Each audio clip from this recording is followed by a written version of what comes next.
apprentices. Those blacksmith apprentices are useless, Mikan had complained at the time. Eddard consoled him, we should be grateful that Balan didn't send some doddering old men. Apprentices still have a chance to become blacksmiths, whereas old men only have the grave. Mikan then grumpily ordered the apprentices to forge horseshoes and sickles. A few days later, the architect Towns, recommended by Jonaran, arrived along with the craftsman from King's Landing. Towns was handsome, 28 years old, with black hair and eyes like a deep blue lake. He wore a brown-yellow linen shirt and a sky-blue cloak draped over his shoulders, adorned with stars. The crescent moon and falcon sigil of Hausaran was emblazoned on his chest. Lord Eddard, it's an honor to serve you. I am Townsaran. I have worked as an architect across the narrow sea for many years and had the privilege of designing many luxurious courtyards for the nobility of Valeria, Tyrosh, and Lys. The most famous brothel in Lys was designed by me. Eddard sized up Towns, you are of Hausaran? What's your relationship to Jonaran? Jonaran didn't mention Towns being related to Hausaran in the letter. Could Jonaran have recommended one of his own people to Eddard? However, John did mention in the letter that Towns often presented unrealistic plans to Robert in court, such as widening the King's Road, rebuilding Summer Hall, and constructing a new city in King's Landing. John worried that Robert would be financially drained by this architect, which is why he sent Towns to the north. If Eddard knew Towns was related to Jonaran, he would have written a letter to stop him from coming. Towns paused, I share the same surname as the Hand, that's the extent of our relationship. Lord Eddard, I'm not from the Hausaran of the Eyrie, but from the Hausaran of Seagull Town. I would love to be related to the Hand, but in reality, we're distant relatives. Eddard finally felt relieved. The Hausaran of Seagull Town were distant relatives of the Hausaran of the Eyrie. Eddard often heard Jonaran mention it when he was John's ward in the Vale. There was a branch of their family settled in Seagull Town, who had become wealthy by marrying into merchant families, but they were looked down upon by other branches of Hausaran in the Vale, who believed that an eagle lowering itself to marry commoners was a disgrace. Towns rubbed his hands together, Lord Arran, I see that Winterfell town is bustling with activity, with houses being built everywhere. Are there any grand projects I could take on? Clar came over and sized up Towns. Towns pulled a blueprint from his sleeve. Lord Eddard, I had a preliminary idea on the way here. To expand the town, we must build more castles. We can use Winterfell as a foundation and build several more. Chapter 18, Road and Harbour Plans. In the study, the architect Tang Si enthusiastically presented his new castle plans to Ed and Clar. Centering on the King's Road outside Winterfell, we can build 3 castles. I've already named them, Spring City, Summer City, and Autumn City. Lord Ed, as long as I have enough manpower, timber, and stone, these castles will be as magnificent as Winterfell. Ed smiled awkwardly. Tang Si, Winterfell is perfectly sufficient for me and my family to live in, and it's also enough to host my vassals for banquets. I want to expand Wintertown, not build castles. Tang Si said seriously, Lord Ed, what is your Stark family's motto? Winter is coming. In other words, life is short. We should leave some wonders for future generations in our short lives. What's the use of building small wooden houses in Wintertown? The financial advisor, Clar, chuckled, do you know how much your plan will cost? Where does Duke Ed get so much money? Tang Si said, I'm just an architect. I only want to leave behind magnificent castles and projects. The matter of money is not my concern. Ed said, you must consider it. If Brandon the Builder hadn't considered costs, he wouldn't have been able to leave behind wonders like the Wall and Winterfell.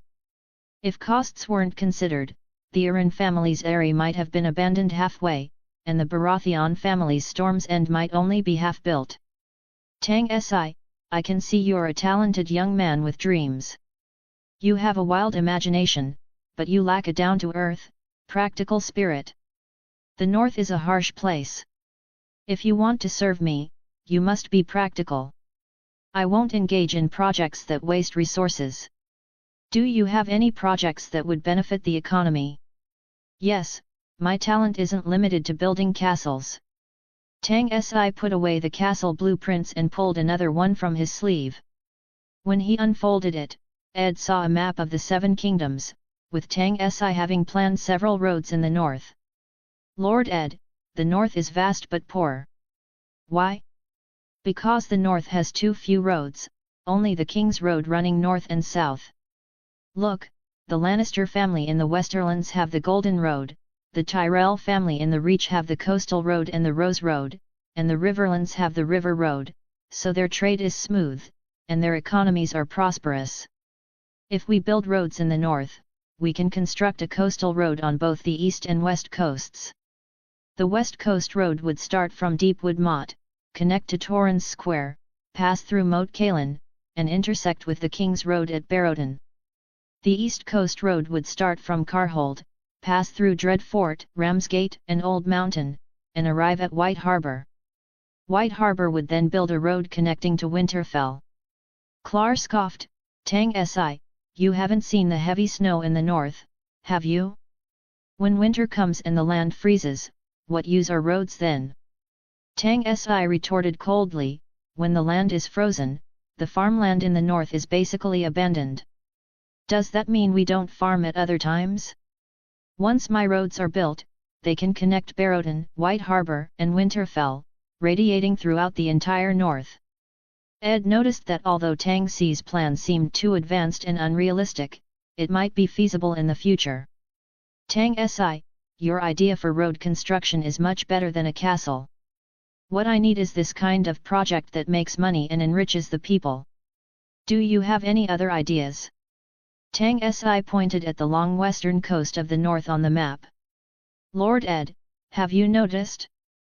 The north doesn't have any decent ports on the west coast, not a single one. How do Deepwood Motte, Bear Island, and Moat Cailin conduct trade with the south? Ed looked at the map. Moat Cailin mostly uses the King's Road, the Riswell family has plenty of horses. As for Deepwood Motte, its timber can only be transported to Winterfell and then to White Harbour for trade.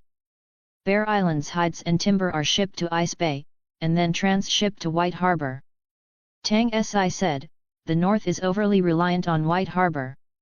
Why not directly take the goods to sell in the south from Deepwood Motte or Moat Cailin? The Riverlands has towns with dense populations, Lannisport in the Westerlands has the gold of Casterly Rock and the wealth of the West, and Old Town in the Reach is full of fruits, fine wines, and delicacies. Ed sighed.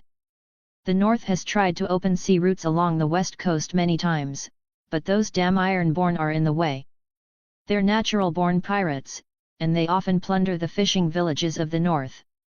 Our fishing boats don't dare to go too far offshore to fish.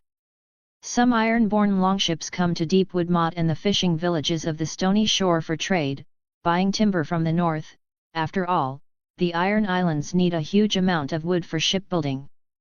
But since there are no customs on the west coast, this trade is mostly smuggling. Ironborn captains give some money to the local lords to allow them to trade. Winterfell can't collect taxes. Tang Si said, there are pirates everywhere. The Ironborn at least nominally submit.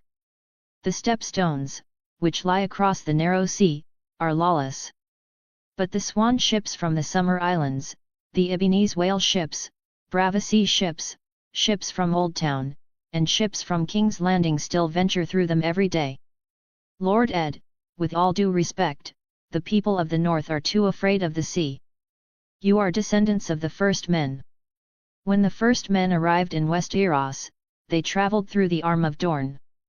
Now the Arm of Dorne has long been torn apart by earthquakes, turning into the Broken Arm and the Stepstones, but the northerners' fear of the sea seems unchanged. Because of a small group of Ironborn pirates, you're giving up on shipping along the west coast. It's like refusing to eat because you're afraid of choking. When I was in Gulltown and King's Landing, I often chatted with some captains and sailors. They told me that when they went to the Reach and the Westerlands for trade, they would go north at most to the Sea Dragon Point and Lordsport in the Iron Islands, then turn south, because there were no decent ports further north. Tang Si looked at the map, his gaze fixed on Barrowton. I think it should be here, Barrowton. The Barrow River flows south from the mountainous tombs of Barrowton, emptying into Blazewater Bay. The upper reaches of the Barrow River lead to Barrowton, one of the most densely populated areas in the north. If we build a dockyard and shipyard at the mouth of the Barrow River, a winter town, the goods from Barrowton and even White Harbour could sail directly south through Blazewater Bay to trade with Lannysport and Old Town. Of course, the First Men River in Moat Cailin also flows into Blazewater Bay. This river mouth also has the potential to develop into a port town. I haven't been there, but Lord Ed, look at the map. So many tributaries of the First Men River flow into it, the river's shipping value cannot be wrong. Normally, the goods from the north, such as wool, animal hides, and timber, are transported to White Harbour via the White Knife. If a northern ship wants to trade with Lannysport, it must sail out into the Bay of Ice, head south, pass through the stormy Shipbreaker Bay, and then bypass the thousands of miles of desolate desert coastline of Dorne, cross the Redwine Strait, and pass by Old Town before reaching Lannysport. If Tang Si's planned port town were to develop, northern ships could sail directly out of Blazewater Bay to trade with Lannysport, reducing the journey by 90%. Furthermore, Tang Si's plan would undoubtedly strengthen the naval defense. The north has two major fortresses, the Wall in the north and Moat Cailin in the south. Moat Cailin has never been breached by enemies from the south in history. However, the hot water river west of Moat Cailin flows into the sea. Once enemy ships use the narrow bay that extends deep into the north and sail up the hot water river, they can easily threaten Moat Cailin from the west. Currently, both the mouth of the Barrow River and the mouth of the First Men River have Ed Salt Town arrow towers. However, the population is small, with only a few fishing villages scattered along the coast. If these river mouths can develop, the economy of the north will be boosted, and its defense against foreign enemies will be greatly enhanced. Tang Si rolled up the map. Lord Ed, if I were you, I'd immediately discuss the development of the river's mouth with the vassals of Barrowton and Moat Cailin. The Lord of Barrowton was Lady Barbary Dustin, a widow. The Lord of Moat Cailin was her father, Lord Roderick Riswell. These two vassals had always been lukewarm to Winterfell's commands, and had even been flirting with Roose Bolton of the Dread Fort. Fortunately, Ed had taken Dominic Bolton, the heir to the Dread Fort, as his foster son. Dominic was Barbary's nephew and Lord Riswell's grandson. In the future, Winterfell planned to build a port on the west coast, and Ed believed that Barbary and Lord Riswell would cooperate. Ed looked at Tang Si with appreciation. Tang Si, many of your plans are costly and labor-intensive, and some may take many years to bear fruit. But you have strategic vision, and you deserve a place in Winterfell's think tank. From now on, you are the chief architect of Winterfell and the North. I have an important project for you to handle. Tang Si's eyes lit up. What task? Build a warehouse next to the pigsty in Wintertown. Chapter 19, Large-Scale Construction, Broadening Financial Resources. The first project Ed assigned to towns was a warehouse next to the pigsty, for storing winter feed. The architect towns complained to Ed, I came to the north to build castles, and you have me building pigpens and rabbit hutches. Towns, the warehouse is just an appetizer, there are plenty of big projects coming up. Ed then produced the planning map of Winterfell Town, which listed a series of projects including barracks, stables, a forge, a farm, a market, a brewery, and more farms. Towns was astonished. So many projects? Although there's no castle, these buildings will be enough for me to show off. Lord Ed, regarding the barracks, I have an initial idea. We can set up a huge rock statue at the entrance, depicting a Stark ancestor wearing the crown of the King of the North, holding the Stark family's ancestral Valyrian greatsword Ice, with the dire wolf beside him. As for the dire wolf, we can build it with granite, and decorate the eyes with garnets. Ed said, "Towns, I don't want those flashy things. I need practicality. Your first project is the warehouse. The stables and brewery have already started laying the foundation. Complete them diligently, and I will hand over the other projects to you one by one." According to Towns, his architectural work was mainly mansions and brothels across the narrow sea. Ed was willing to keep Towns, but he still wanted to see his actual abilities. Towns gathered craftsmen and laborers to start building the feed warehouse. As for projects like the barracks, forge, stables, market, and brewery, Ed was in charge of them personally, and they were started almost simultaneously. Thousands of craftsmen and laborers bustled about Winterfell town like ants on the earth. Some of these skilled craftsmen were summoned from the north, including stonemasons. Others came from the Vale of Arryn, King's Landing, and some from the Riverlands. Ed had Catelyn request assistance from her father, Lord Hoster Tully, the governor of the Riverlands, at Riverrun, and Riverrun sent a group of 50 craftsmen. Most of the laborers here were residents of Winterfell town. The town's housing project had attracted over 30,000 people, who arrived one after another. They were allocated land and became tenant farmers under the protection of Winterfell. Ed requisitioned these people to transport timber and stone, working alongside the craftsmen. Their wages were offset by their land rent.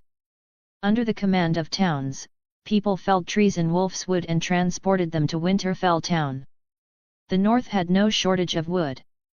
The vast Wolf's Wood covered a large area, but the collection and transportation of stone wasn't so convenient. In Ed's plan, he originally intended to collect stone from the territories of the mountain clans in the north, but the mountain roads there were too narrow, many were just goat paths, making the transportation costs high. Moreover, the mountain clans had too few people, so he had to give up on that idea. Jon Arryn, the Prime Minister, had sent 3 ships of stone from the Vale, which was a generous gift, but it was still far from enough for the massive expansion project of Winterfell town. Ed had to choose other places to collect stone, and he set his sights on Sheephead Mountain. Sheephead Mountain is a vast mountainous region between White Harbour, Winterfell, and Hornwood. Ed sent stonemasons with labourers into Sheephead Mountain to quarry stone and ordered White Harbour and Hornwood to conscript labourers to assist in the stone gathering. Lord Wyman and Lord Hornwood quickly responded to Duke Ed's orders, sending people to Sheephead Mountain to collect stone. Ed worried about insufficient stone supplies and sent a message to Roose Bolton, ordering the Lord of Dreadfort, Roose Bolton, to send people to collect stone from the Lonely Hills and transport it to Winterfell. Thus, stone was continuously transported to Winterfell town from the Lonely Hills and Sheephead Mountain. Walking through Winterfell town, watching the warehouses, barracks, and forge gradually take shape, and seeing wooden houses rising one after another, Ed felt content. However, on the other hand, the large-scale construction meant a lot of money was being spent. The salt produced in salt pans had begun to be sold continuously. The salt pans on the west coast transported salt to Winterfell, and after Winterfell settled accounts with the lords, it was then transported to White Harbour for resale. The salt pans on the east coast sold directly to White Harbour, where Lord Wyman settled accounts with the lords on the east coast, and then deducted it from Winterfell's taxes. Salt pans provided considerable revenue for Winterfell, but this money was still a drop in the bucket for the investment in expanding Winterfell town. Winterfell's financial reserves were already at 90%. Wyman Poole warned Ed that if the season suddenly turned cold and winter arrived, Winterfell would struggle to have sufficient winter reserves, let alone feed the people of Winterfell town. The beehive project also generated revenue. The honey collected by the beehives in Deepwood Motte, the mountain clans, and the Wolf's Wood tribes was transported to Winterfell. Winterfell itself was also a honey-producing area. This honey was sold in White Harbour, and the returns were in hard currency. Financial advisor Claire and Ed implemented a series of policies to raise money. They dispatched officials to every market in Winterfell town to collect management fees and crack down on the black market. They increased the tax rate on high-income earners such as goldsmiths and brewers and focused on auditing the accounts of brothels, casinos, and taverns. They imposed a threefold fine for tax evasion, and the tax revenue collected tripled in a short time. Claire and Ed also set their sights on the prisoners in Winterfell Town's dungeon. After the population of Winterfell Town exploded, public order declined. Almost every day, thieves, poachers, and lechers were caught. Ed initially sent these people to the wall to don the black, but later felt it was too easy on the Night's Watch. Instead, he sent them to the New Gift military camp, where the criminals were shackled and forced to do hard labor to atone for their crimes.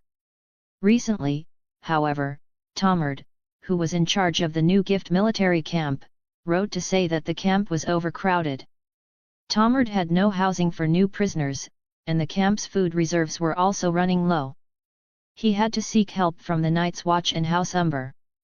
Jeor Mormont was very envious of the scum in the camp, and he was quite resentful that Winterfell hadn't sent the criminals to the wall, but instead to the New Gift military camp. In the study, Claire suggested to Ed, "Duke Ed, since we're worried about money, and those prisoners in the dungeon need to be fed, why don't we let these criminals pay to atone for their crimes?" Ed agreed with Claire's suggestion in his heart, but wearing the Duke's mask, he had to put on a show. "If we do this, won't the laws of the kingdom become a mere formality? Once this precedent is set, the rich and powerful will commit crimes without any scruples and do whatever they want." Claire chuckled. "Duke Ed, I'm not talking about those lechers and murderers, those deeply sinful criminals. I'm talking about those who get into fights in taverns and brothels because they're drunk, and those who cheat in casinos. Their crimes are minor, so it's better to let them pay some money to redeem themselves. And also, poachers." Ed said, "I sympathize with the poachers. Many of them are poor people who can't get enough to eat, but their crimes can't be forgiven. If the commoners all go to Wolfswood to hunt, the land will be abandoned on a large scale. Poaching itself is a violation of the nobles' property rights. Once Winterfell pardons poachers, the nobles of the north will complain." Claire said, "Lord Ed, I didn't say to pardon them. What punishment do you usually give to poachers?" Ed pondered, "Either have a hand chopped off, or be exiled to the wall, joining the Night's Watch." Claire scoffed, "What terrible punishments! But after chopping off their hands, they'd be cripples, unable to work, and become a burden on the north. I have a suggestion. Why not punish these poachers by making them servants of Winterfell? They can hunt for Winterfell and slowly earn their freedom." Putting on his duke's mask, Ed feigned rejection, "It sounds like slaves. I warn you, slave trading is illegal in the Seven Kingdoms." Claire said, "They're not slaves, more like the Iron Islands thralls. Slaves have no choice. We can let them choose, either lose a hand, go to the wall, or serve in Winterfell, hunting for Winterfell." Ed said, "Winterfell doesn't lack hunters." "But there aren't enough," Claire replied. "Lord Ed, the Wolfswood is full of deer, wild boars, wolves, roe deer, and hares. If we organize a large hunting team and bring back game every day, we can open a restaurant and a tavern at the gates of Winterfell. The extra game can be sold directly in the market for profit. I believe many people will come to support our business." In the Seven Kingdoms, nobles looked down on merchants and were even more disdainful of doing business. However, as a transmigrator, Ed wasn't someone who was rigid and didn't know how to adapt, so he agreed to Claire's plan. The poachers in the dungeon were all willing to sell themselves into servitude to Winterfell to gain forgiveness. After all, being a servant in Winterfell was much better than becoming a member of the Night's Watch or losing a hand. The next day, Farron, the master huntsman of Winterfell, led a group of hunters, all former poachers, along with over 20 hounds, into Wolfswood to begin the hunt. That evening, wagons loaded with wild boar, roe deer, rabbits, and pheasants returned to Winterfell. A few days later, the Wolf's Hall, the Wolf's Butcher, and the Wolf's Tavern officially opened for business. The fresh game became the signature dishes. The Wolf's Hall was more affordable, catering to the less wealthy. The tavern offered a better environment and charged higher prices. Here, one could purchase mead and ale, even Dornish wine. Ed watched the crowds at the tavern and the hall. Who would have thought I, a Duke of the North, would become a businessman, competing for small profits with the common folk? Claire chuckled, Lord Stark, it's the small streams that gather to form a river. Wealth always starts small. Chapter 20, Catelyn's Warning. Eddard Stark, clad in a black fur coat with the House Stark's dire wolf sigil emblazoned on his chest, stood with Catelyn at the edge of the training yard. Syrio Farrell, a Bravasi, was instructing Jon and Robb. Arya was also present, wielding a wooden sword and training with Bran. Arya had recently begun training in the yard officially. Previously, Robb and Jon would teach her some basic swordplay moves, which Arya would secretly practice. However, Sir Roderick Castle, Winterfell's master-at-arms, didn't allow Arya to spend too much time in the yard. The old master-at-arms had gone to Wintertown to train the Wintertown Guard. The training of Winterfell's children had been entrusted to Syrio Farrell, the water dancer from Bravus. Arya seemed to get along well with Syrio, and the Bravasi didn't mind training girls, so Arya had joined the yard's activities. Catelyn frowned. How many times have I told you? Arya should be with Septa Mordane, like Sansa, learning needlework and etiquette. What kind of behavior is it, running around with boys all day? Eddard smiled. She attends her etiquette lessons and needlework classes every day. Let her have some fun. Catelyn said, Arya is too wild. She often disobeys me. You, as her father, don't care about her. Yesterday, I told Syrio to stop training Arya, and he actually said that Arya had the potential to become a water dancer and an assassin. He wants to train my daughter to be an assassin. Syrio was just saying that. Eddard Stark watched Arya knock the wooden sword from Bran's grasp with a single strike, and Arya burst into laughter. Catelyn Stark observed Arya's laughter. This child is becoming less and less ladylike. Letting the Bravasi teach her, Arya will only get more mischievous. And there are far too many Bravasi in our castle, aren't there? Eddard, I still don't understand why you're entrusting the children to the Bravasi for training. And you've put that Clar in charge of the money. He's a foreigner, what if he steals our money and runs? Eddard said, don't be so suspicious. Clar is my financial advisor, managing the accounts and money is his job. Catelyn persisted, I heard from Wyman Poole that this Clar has taken a considerable amount of money from Winterfell's treasury. We only have a chest of gold dragons left. Are you really going to let us starve? Eddard teased, we've invested in the Wolf's Hall, taverns, and butcher shops in Wintertown. How could we possibly starve? Catelyn retorted with displeasure. I looked at the accounts for the Wolf's Hall, butcher shop, and tavern. Business is good, but the profits aren't nearly enough to cover the cost of construction. I can hear the sound of the stonemasons hammering even here in Winterfell, and it's driving me mad. Those stables, barracks, and forges you are building in Wintertown are sheer madness. I expect it will end up like most of the keeps beneath the wall, abandoned. My lady, you are too pessimistic, Eddard said confidently. Many of the keeps under the wall are abandoned because the Night's Watch doesn't marry or have children. The people of Wintertown will continue to multiply, generation after generation. Catelyn patiently said, the higher you build your projects, the poorer we become. So many laborers need to eat, and then there are the wages for the craftsmen, the guards, and the expenses for transporting and quarrying stone and timber. What will we do when our money runs out? Then we'll have to borrow. In fact, from the first day Eddard began to expand Wintertown, he knew Winterfell would inevitably fall into debt, the only question was how much. Lord Wyman Manderley is willing to lend money to Winterfell, but Clar suggests it's better to borrow from the Iron Bank. Lord Wyman of White Harbour was the wealthiest of the North's vassals. Ships from all over the Seven Kingdoms and across the narrow sea converged in White Harbour, bringing in a large sum of taxes daily. White Harbour was not only a high-quality, ice-free port, but Lord Wyman's territory was also rich in war horses and fish. As the Manderley family were exiled nobles from the Reach, and the only great house in the north that firmly believed in the seven gods, White Harbour had the most knights under its banner. There were over 100 landed knights alone who had sworn allegiance to the Manderley family. When Lord Wyman learned that the expansion of Wintertown had put Winterfell in a financial bind, he offered to lend money to Winterfell, even without interest. Eddard weighed the options carefully but still refused. It wasn't uncommon for lords of the Seven Kingdoms to borrow from their vassals. King Robert owed Casterly Rock millions of gold dragons, but Eddard didn't want to owe his vassals money. Taking someone's money put you at a disadvantage.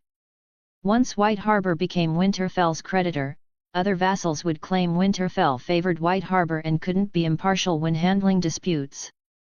These lords were almost constantly quarrelling over the boundaries of villages, hills, and rivers, and when they couldn't resolve it, they would come to Winterfell for Eddard's judgment. It was said that Roose Bolton of the Dreadfort and Ricard Karstark of Carhold had long complained about having to transport goods from saltpans on the eastern coast to White Harbour for settlement. If they knew Winterfell had taken money from White Harbour, it would only deepen their discontent. Hearing that Eddard wanted to borrow from the Iron Bank, Catelyn became a little anxious. "Are you mad? Even during the worst winters, we never borrowed from the Iron Bank. Have you forgotten that winter is coming? Have you forgotten the harsh winters of the north? To borrow from the Iron Bank now, in the summer? If the seasons change, and we face a winter that lasts for years, the interest will snowball. We'll be slaves to the Bravisee before the next spring arrives." At that moment, Syrio Farrell, on the training grounds in the distance, was instructing Bran and Arya in the common tongue, with a heavy Bravisee accent. Catelyn watched him with distaste. "Eddard, heed my words. The Bravisee are not to be trusted. Send Clar away. It would be best to get rid of this Syrio Farrell as well. They are earning their wages from Winterfell, yet they're trying to get us to borrow from the Iron Bank. They are spies." The steward, Wyman Poole, approached. "My lord, the Bravisee shipwright, Meryn, has arrived and is waiting in the hall to see you." Catelyn sighed. Has Winterfell become the Sea Lord's garden? Why another Bravisee? Eddard smiled. Meryn was recommended by Lord Wyman Manderley of White Harbour. He served in the Bravisee shipyards for many years and is very experienced. Catelyn said, "How much did the Lord of Mermen receive for recommending these Bravisee?" "Eddard, I truly suspect that the Lord of Mermen has sold us out to the Sea Lord of Bravus. No wonder the Lord of Mermen and the Iron Bank are both eager to be our creditors." Eddard Stark sat upon the dire wolf throne, receiving the shipwright Meryn. Meryn was in his 40s, with brown hair and a beard that reached his chest. He was slender and wore a blue and black robe. "Meryn, I understand from Lord Wyman that you served in the Bravisee shipyards for many years. They can build a ship a day there. When it comes to shipbuilding, the Bravisee are the best." Meryn replied, "Eddard Stark, I am from Pentos. Although I was fortunate enough to work for the Bravisee shipyards for many years and lived in Bravus for a long time, I was born in Pentos. However, my family went bankrupt when I was a child, and I was forced to become a debt slave. I had to escape to Bravus, where I grew up, married, and had children. A Pentoshi who grew up and settled in Bravus. Catelyn would like that." "Meryn, Lord Wyman said that the shipyards in White Harbour have already begun operations." Meryn nodded. "Yes, as Lord Wyman instructed, we have built some fishing boats, skiffs, and small merchant ships. But currently, we are mainly repairing some merchant ships for House Manderley of White Harbour. To be honest, Eddard Stark, I was somewhat disappointed when I arrived in White Harbour. Lord Wyman told me in his letter that he invited me to White Harbour to build warships and create a northern fleet." Eddard Stark said, "We do intend to build warships, but unfortunately, Winterfell doesn't have enough financial resources. I believe you must have passed through Wintertown before you came to Winterfell. My people are working on a large construction project there. The money is all spent on expanding the town. I am currently very poor and have no money to build ships. But I won't be poor forever. When I have money, and when the expansion of Wintertown is almost complete, I will build ships. This will, of course, take a long time. I will definitely build ships in the future, and you can prepare in advance. Meryn said, there's really not much to prepare. The north has no shortage of wood, and the materials for shipbuilding can all be found in White Harbor.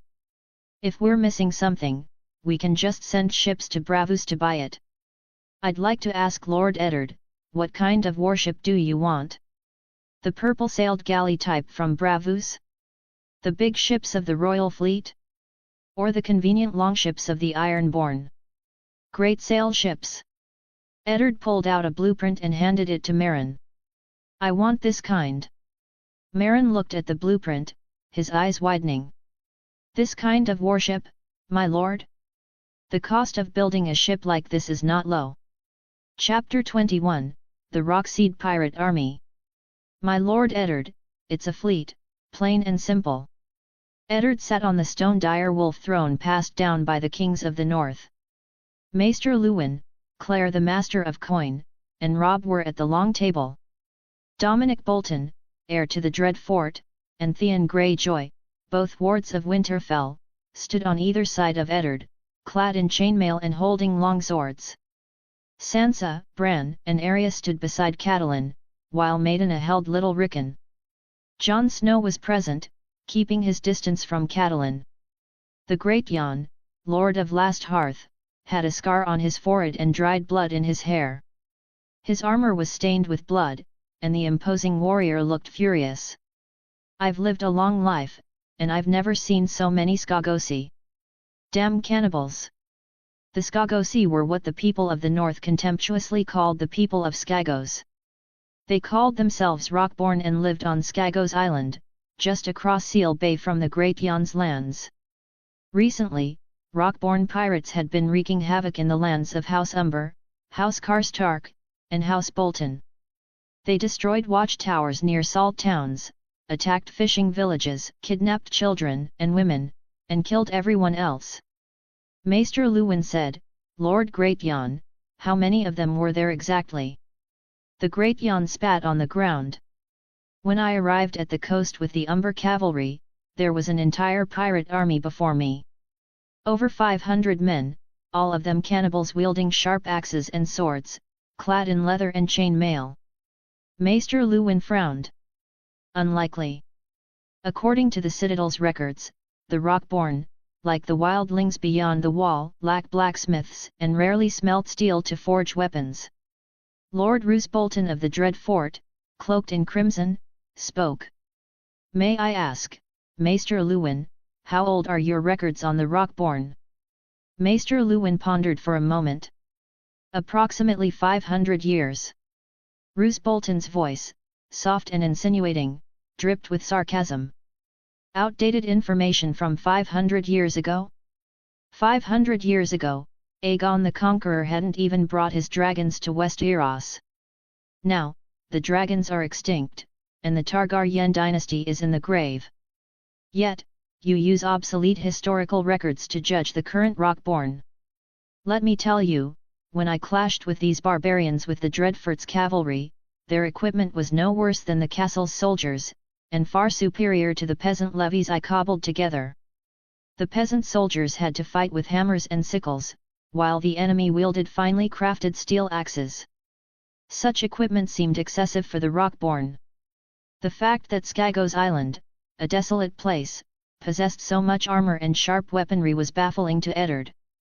Could it be that Mance Rayder, the king beyond the wall, had indeed infiltrated Skagos Island as Eddard suggested? The cunning king beyond the wall might have struck a deal with the Rockborn's chieftain. However, this wouldn't explain the sheer quantity of weapons and armor in their possession. After all, the wildlings beyond the wall also lacked blacksmiths. If they had good weapons and equipment, Mance Rayder wouldn't have given them away so generously to the Rockborn. Or perhaps some hostile force within the Seven Kingdoms was transporting weapons and equipment to the Rockborn by sea. The possibility was high, as the Seal Bay route west of Skagos Island was frequently used. Many ships from the Seven Kingdoms and the Free Cities passed through here to trade with the Night's Watch at Eastwatch by the sea, and even with the wildlings. Some slave ships even considered the lawless lands beyond the wall to be a paradise for capturing slaves. Due to the North's lack of naval power, if a force hostile to Winterfell within the Seven Kingdoms infiltrated Skagos Island and made a deal with the savage Rockborn in the deep mountains, providing them with weapons and equipment to attack the North, it wouldn't be difficult at all. Eddard couldn't help but start to speculate who the mastermind was. Eddard's first suspect was Tywin Lannister of Casterly Rock. Bribing the enemy's enemy to serve one's own purposes was very much like Tywin's style. Casterly Rock had more gold than they knew what to do with, and they certainly had the financial resources to support the Rockborn against Winterfell. But what benefit would this bring Tywin? The dire wolves of the north and the lions of the Westerlands had always looked down on each other. During Robert's rebellion, Robert killed Rhaegar at the Trident, laying the foundation for the rebel victory, but it was the Lannisters who delivered the final blow to the Targaryen family. Tywin used Grand Maester Pycelle to trick the gates of King's Landing open, and in Robert's name, they burned, killed, and plundered, seizing a large fortune from King's Landing. His son, the Kingslayer Jaime Lannister, used a golden sword to kill the Mad King, Aerys. After Robert was crowned king, he married Tywin's daughter, Cersei. The Lannisters put their daughter on the queen's throne, and Robert's confidant, Jon Arryn, became the hand of the king. The Lannisters and Robert's rebels divided the spoils of victory. If Tywin was truly the mastermind behind the Rockborn's attack on the north, the only reason would be that Tywin was trying to overthrow Robert's rule. Eddard was a close friend of Robert, and once the Rockborn's rebellion tied down the northern army, Tywin could leisurely play the game of power in the south, plotting to take the Iron Throne. Thinking of this, Eddard couldn't help but feel a chill run down his spine. Was winter really coming? Besides Tywin, supporters of the Targaryen royal family who had fled across the Narrow Sea could also be the masterminds. Viserys was the only surviving son of the Mad King Aerys, Rhaegar's brother, and he also had a sister, Daenerys. Both Viserys and Daenerys were too young to pose a threat, but who knew if the schemers behind them would use the Targaryen name to incite rebellion in the kingdom. There was no shortage of ambitious merchants, governors, and grandees across the Narrow Sea. The Golden Company even harbored many descendants of the Blackfyre Rebellion. Eddard had no doubt that there were Northmen among them. Could someone across the Narrow Sea have planned this attack? Of course, the enemy could also be from within the north. Eddard thought of the spiteful widow Barbry Dustin, Lord Roderick Rhyswell of the Neck, and Roose Bolton, who was currently in the hall. Lady Dustin had never gotten along with Eddard. She had never forgiven him for burying her husband's remains in distant Dorne. Before her marriage, Barbry had been Eddard's brother Brandon's lover. Her father had once wanted to marry Barbry to Brandon, but Eddard's father, Lord Rickard, had refused. After Brandon's death, Barbry always felt that Eddard had stolen Winterfell from her. Barbry was the daughter of the Neck, and Roose Bolton was her brother-in-law. The alliance of House Dustin of Barrowton, the Neck, and the Dread Fort, with Lady Dustin at its core, was too powerful in the north. To keep his vassals in line, Eddard had taken Dominic Bolton, the heir to the Dread Fort, as his foster son, keeping him at Winterfell to ensure the loyalty of his vassals. Could it be that this move had instead angered Lady Dustin and Roose Bolton? Eddard believed that Lord Roderick Rhyswell of the Neck would not rebel. However, Lord Rhyswell was old. Could he restrain the ambitions of his daughter, Lady Dustin, and his former son-in-law, Roose Bolton? Eddard looked at Roose Bolton's ice-cold eyes in the hall. He had come to Winterfell with Great Jon Umber and Lord Rickard Karstark to petition for Winterfell's help in fighting the Rockborn pirates. Roose Bolton's fiefdom was located on the east coast of the north and was close to Skagos Island. The dread fort held rich and vast lands in the lonely hills and the weeping water basin, boasting a large population. The dread fort was powerful and not lacking in ambition. Could Roose Bolton have orchestrated all of this himself, then come to Winterfell with a soft voice to petition? The more Eddard thought about it, the more he felt as if a pack of dire wolves were howling in his head, causing him immense frustration. Chapter 22, The Ironborn and Skagosi Conspiracy? Lun, Maester, stroked his chain. The Skagosi pirates seemed to be growing bolder lately. Could the salt towns have provoked these savages? Clar, clad in a sky-blue robe adorned with sapphires and emeralds, replied, "Are you suggesting, Maester, that these savages are after salt?" Lun, Maester, shrugged. Skagos Island has always been shrouded in terrifying tales of cannibalism. Few captains dare to trade with the Skagosi. Winterfell imposed a sea ban on Skagos Island many years ago.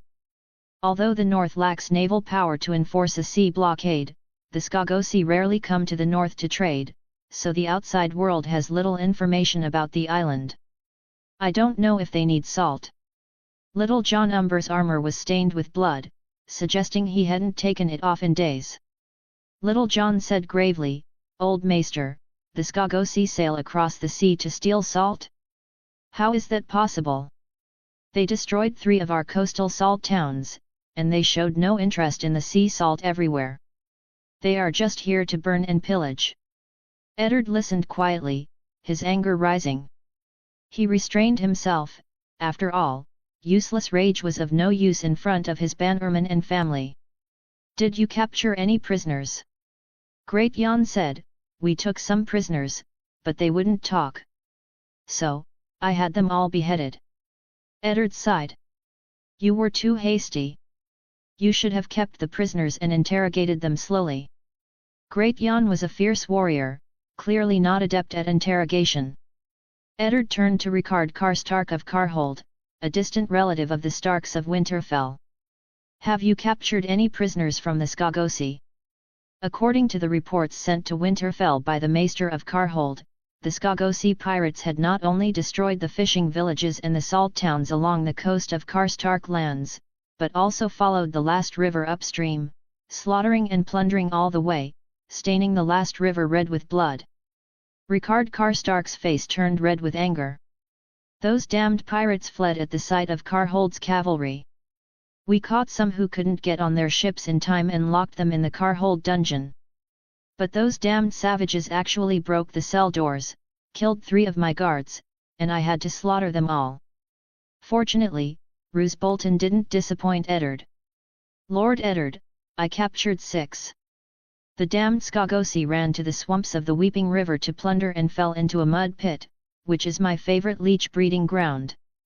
I brought 6 prisoners to my dungeons. These savages initially spat at me, saying they would rather die than be interrogated. Then I brought out the flaying knife, a dread fort tradition. I gave their fingers and toes a proper going over, starting with the pinky." Eddard retched. "Spare me the gruesome details." Roose Bolton continued, "Those fellows spilled some secrets." Eddard leaned forward. "What secrets?" Roose Bolton's gaze settled on Theon Greyjoy. "The Ironborn and the Skagosi are in league, plotting attacks on the north's eastern coast." For a moment, everyone in the hall, Lun, Maester, Robb, Jon Snow, Catelyn, Sansa, Bran, Arya, the Winterfell servants, the Umber family here to petition, the Karstarks, the dread fort entourage, all eyes turned to Theon Greyjoy. After all, Theon was the only Ironborn present, and he was heir to the Iron Islands. Theon had been standing to Eddard's right, serving as a guard. He usually wore a mocking expression. But when Roose Bolton accused the Ironborn of conspiring with the Skagosi pirates, the smile vanished from Theon's face, his features twisted with rage. "My Lord Eddard, this is utter nonsense. Everyone knows the Iron Islands are southwest of the north, while Skagos Island is to the northeast, across the entire north. Even if some Ironborn pirates were to go against my father's wishes and raid, they'd sail out of Ironman's Bay directly to the Grey Cliffs or the Stony Shore. Why would they go all the way around to the east coast? Besides, why would noble Ironborn work with the barbaric, lowly Skagosi to raid? Roose Bolton is slandering the Ironborn. Eddard gestured to Theon. Theon, calm yourself. Roose Bolton has made his accusations, let us hear his reasons first. Dominic, heir to the Dread Fort, who was guarding Eddard on the other side, said, My lord Eddard, since it concerns the Ironborn and the Skagosi colluding to attack the north, I think it's best if Theon withdrew. Great Jan Umber, Lord Ricard Karstark, and half the hall echoed the call for Theon to leave, and Theon glared at Dominic. Eddard clenched his fist and raised it, and the hall immediately fell silent. Theon is my ward, he has lived in Winterfell since he was 10, and he hasn't returned to the Iron Islands since. I believe that even if Balon Greyjoy planned the Skagosi attack on the east coast, it has nothing to do with Theon. He is one of my people. Theon looked at Eddard with gratitude, but he was still angry at the Northerners' move to have him leave. Eddard locked eyes with Roose Bolton's icy gaze. Tell me everything you've learned from your interrogation, in detail. The Lord of the Dreadfort's soft voice echoed through Winterfell's hall, every person present hanging on his words. A Skagosi from the Crahal tribe, under torture in the Dread Fort, confessed. He said that the Crahal tribe chieftain, Samuro, used force and cunning to unite the 9 tribes of Skagos Island. Other smaller tribes have since submitted. Samuro's weapons and equipment were all provided by the Ironborn. Theon snorted, How can we trust the word of a Skagosi prisoner? Roose Bolton replied, His testimony has been corroborated by other prisoners. Ricard Karstark spoke up, My lands have fishermen who escaped the Skagosi slaughter, and they say the ships the Skagosi used are very similar to the Ironborn longships. Great Jan nodded, the fishermen along my coast said the same at first. They thought it was Ironborn raiders, but it was the Skagosi, instead. Roose Bolton gestured, and a servant immediately offered him an axe, while another presented a piece of broken plate armor. Lord Eddard, the Skagosi are aboard Ironborn longships, using weapons forged by the Ironborn and clad in Ironborn armor. The weaponsmiths of Dreadfort have determined that this is the Ironborn's craftsmanship. If you don't believe it, you can have the blacksmith of Winterfell examine it. Eddard beckoned, and Mycon, the blacksmith of Winterfell, immediately stepped forward. Mycon ran his hand along the sharp blade, then examined the broken plate armor. From the color, materials, and craftsmanship of this axe, it is indeed the work of the Ironborn. Chapter 23, Who supports the Skagosi? Eddard still remembered Luwin mentioning that the Iron Islands King's Port was home to the best blacksmiths. The armor and weapons forged by the King's Port blacksmiths were unmatched throughout the 7 kingdoms. Eddard had once asked Theon to write to Balon for blacksmiths, and Balon had sent blacksmith apprentices. The Skagosi of Skagos Island, like the mountain clans of the north, the mountain clans of the Vale, and the wildlings beyond the wall, were divided into many tribes. These tribes, vying for land, food, and women, constantly fought each other. They played a poor man's version of the Game of Thrones on that island cursed by cannibals. Because of this, the Skagosi had long been unable to threaten the north. Now, the Skagosi tribes had surprisingly unified.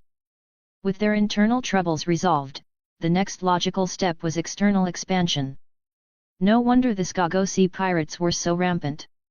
However, Eddard was most concerned about the Ironborn.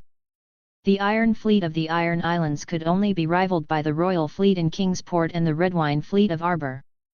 The Ironborn were also the most adept at naval and water battles in all of Westeros. If the Ironborn and the Skagosi were really colluding across mountains and seas, it would be a nightmare for the north, which lacked naval power. Balon Greyjoy had always been ambitious, how could he not be? Back then, he led the Iron Islands, raising the banner of rebellion and challenging Robert of the 7 Kingdoms.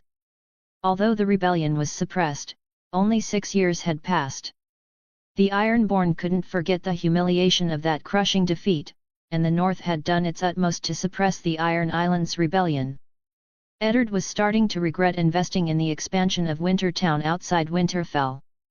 If he hadn't been so eager to expand Wintertown, he could have hired ships in White Harbour or the Free Cities and, with the northern warriors, sailed through Seal Bay to deal with the Skagosi. Recently, Eddard had entrusted the construction of stables, forges, barracks, and a large market to Thornarin. These projects had all laid their foundations and were slowly being built up.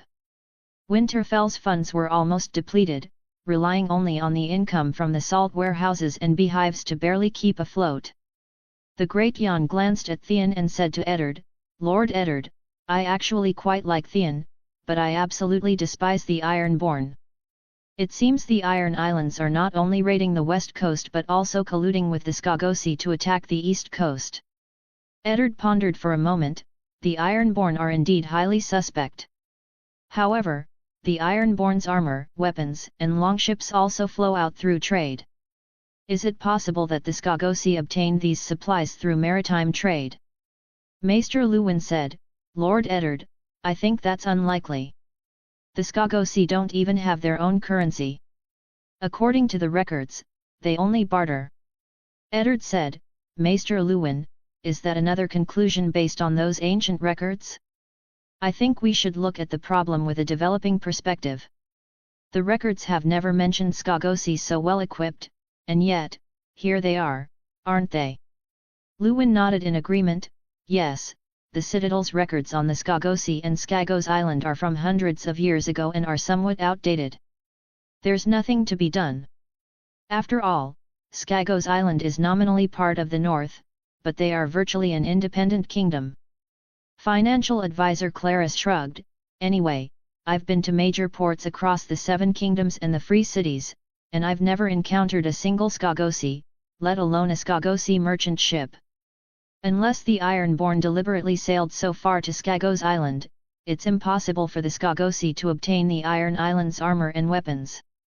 From the Iron Islands, the sea route to Skagos Island requires sailing south along the Sunset Sea, passing Lannisport in the Westerlands, Old Town in the Reach, crossing the Redwine Strait, rounding the long and desolate coast of Dorne, entering the Narrow Sea, traversing the pirate-infested waters of the Stepstones, entering the Stormlands' storm-prone Shipbreaker Bay, passing through the Crownlands and the Vale of Arryn, and then following the long eastern coast of the north to reach Skagos Island. If the Ironborn truly shipped weapons, armor, and longships along this long route to a barren island, the only explanation was that the Iron Islands had allied with the Skagosi. Theon was a little anxious. "We Iron Islands are separated from Skagos Island by thousands of mountains and rivers, a great distance."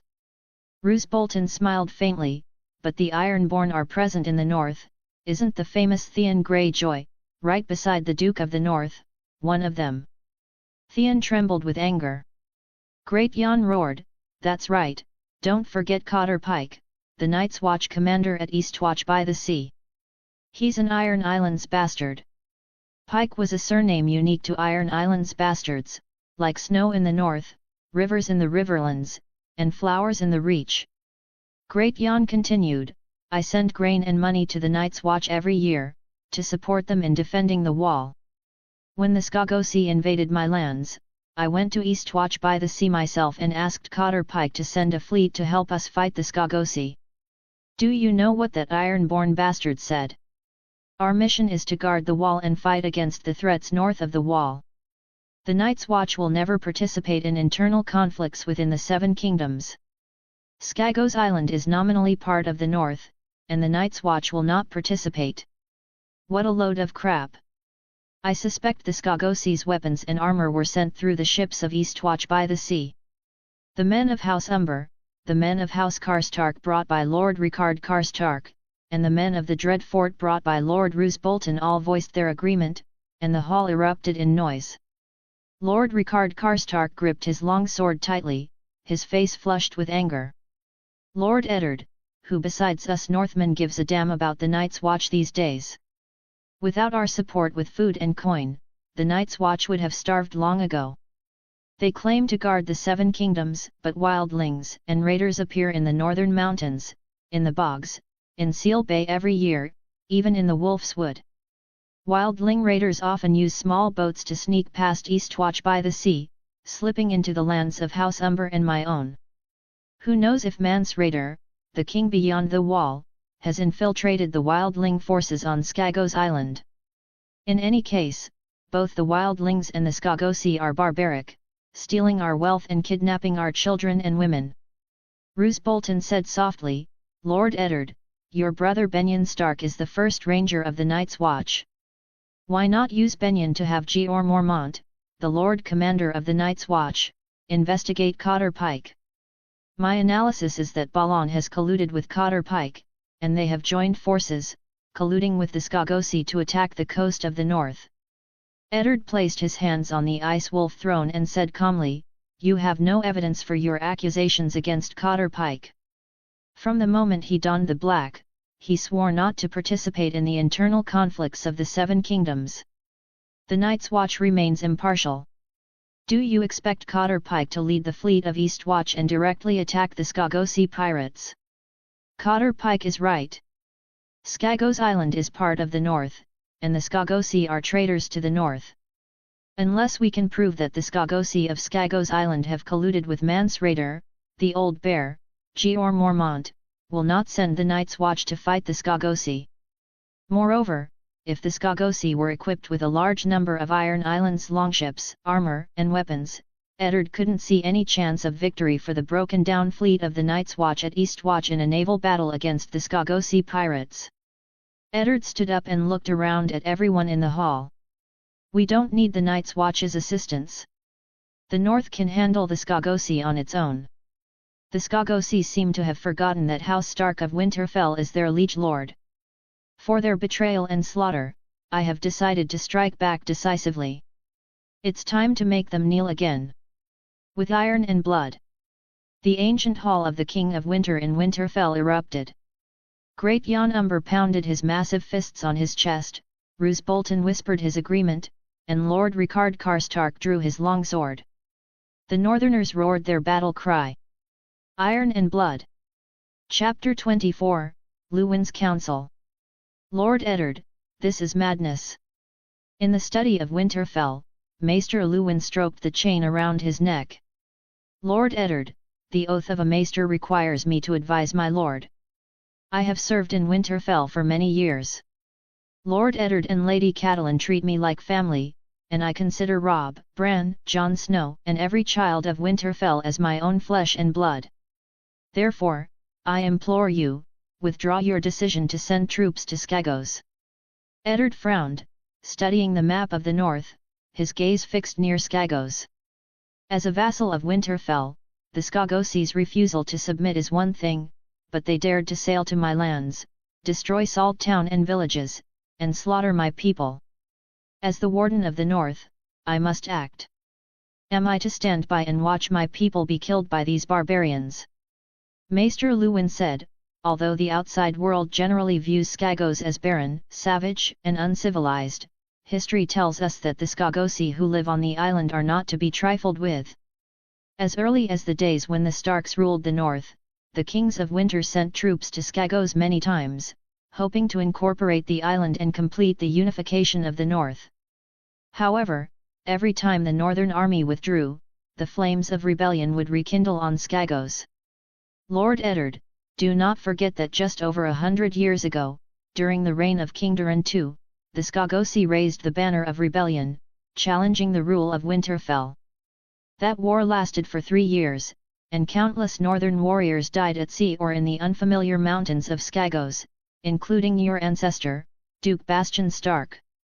Eddard pressed his hand onto the map, his palm covering Skagos. Because the former kings of the north, or wardens of the north, couldn't do it, you think I can't either? This is the largest island in the north, and has been the domain of the kings of the north since ancient times. Those Skagosi rebels refuse to come and bow down to the north, and pay tribute, but they dare to attack. If this continues, my people and vassals will feel that Winterfell is unable to suppress the rebellion.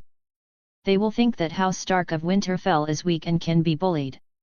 Once the seeds of rebellion are sown, the vast north will be engulfed in war. I am not a bloodthirsty warmonger, but I have no other choice. Lewin sighed, Lord Eddard, if Wintertown had not been expanded, I would support you in sending troops, but now we are undertaking major construction in Wintertown, and our treasury is almost depleted. Without money, how can we wage war? Eddard said, I was just about to tell you that I have decided to accept Clare's suggestion and borrow money from Lord Wyman Manderley of White Harbour. You will write a letter to Lord Wyman, stating that Winterfell wishes to borrow 100,000 gold dragons from White Harbour, which will be gradually offset by the taxes White Harbour pays to Winterfell. Lewin widened his eyes, Lord Eddard, you would rather borrow money than go to war against the barbarians? If the war begins, 100,000 gold dragons will not be enough to cover the expenses. Eddard said, therefore, I will ultimately have to borrow money from the Iron Bank. I have already asked Clare to send someone on horseback to White Harbour to contact the Iron Bank's envoy at the White Harbour office. The initial plan is to borrow 500,000 gold dragons. Lewin was shocked, Lord Eddard, this is too crazy. To deal with the barbarians of Skagos, you are willing to burden Winterfell with such a huge debt? Can Winterfell really afford such a huge debt? Eddard patiently said, Lewin, 500,000 gold dragons are not all for military expenses. The expansion of Wintertown will require borrowing money sooner or later. With this money, the shipyards of White Harbour can also officially begin to build the fleet of the North. Originally, Eddard and the shipwright Marlin had discussed postponing the shipbuilding plan, but now, the Skagosi, riding the longships of the Ironborn, were rampaging along the eastern coast of the north. The possibility of an alliance between the Ironborn and the Skagosi made Eddard determined to build a fleet, even if it meant being heavily in debt. Lewin sighed, the Skagosi of Skagos are just a minor problem. The Iron Bank never forgets, and any king who falls behind on their debts will find the Iron Bank funding rebellions. When winter comes, it's almost certain we'll owe the Iron Bank. Surely, my lord, you don't want the Iron Bank stirring up trouble in the north? It's not worth such a huge debt for a handful of Skagosi pirates. A minor problem? A handful of pirates? Eddard was annoyed. Lewin, both the Dread Fort, House Umber, and House Karstark have reported hundreds of pirates, entire fleets of them. I appreciate your counsel, but you've misjudged the situation. The Skagosi have a lot of weapons, armor, and even longships from the Iron Islands. Is there an Ironborn presence on Skagos? Or perhaps, have the Skagosi made a deal with Carter Pike of Eastwatch? Has Mance Rayder, the king beyond the wall, bypassed the wall and made some sort of alliance with the Skagosi by sea? Eddard pointed at Skagos on the map for Lewin to see. It's the largest island in the north, nominally a holding of Winterfell, yet we don't know how many Skagosi tribes live there, how many people they have, or if they even use currency. The information we have is often contradictory, as you well know, Lewin. The reports say the people of Skagos are backward and savage, even without currency. Yet, despite this backwardness, over 100 years ago, they held off the Northern Army, summoned by Winterfell, for 3 years, costing the Duke of Winterfell and thousands of Northern warriors their lives. I must lead the Northern Army to Skagos. Even if we can't force the Skagosi to submit, we must uncover their secrets. Have they allied with the Iron Islands? I will not allow the Ironborn or the likes of Mance Rayder to use the Skagosi to cause trouble in our rear. As things stand, the threat from the Skagosi is greater than that of the wildling tribes beyond the wall. Even if wildlings crossed the wall, Eddard could gather the Northern Army and crush them in the lands of House Umber. The ill-equipped and undisciplined wildlings had always been crushed in the past, caught between the Night's Watch and the Northern Army.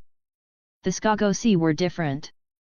They relied on the largest island in the north, and if they launched a large-scale attack, the north, lacking naval power, would struggle to eliminate them. Lewin the Maester stared at the map of Skagos. Perhaps Lord Eddard is right, but even if we go to war, the north lacks naval strength. Lord Eddard is as close as a brother to King Robert. The current hand of the king, Jonaran, was not only your foster father, but also your brother-in-law. Jonaran's wife, Lisa, is Lady Catelyn's sister. Since the Skagosi used weapons and armor from the Iron Islands when they raided the coast of the north, we have every reason to suspect that Balon of the Iron Islands is the mastermind behind the Skagosi's invasion of the north.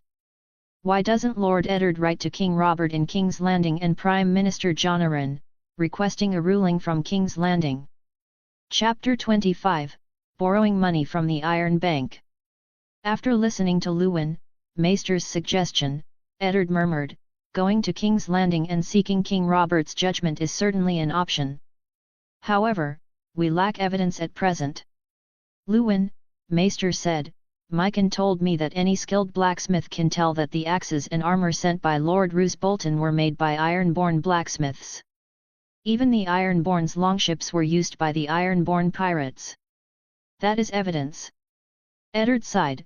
King Balon will surely argue that Iron Islands-made weapons and armor can be bought in any port city in West Eros.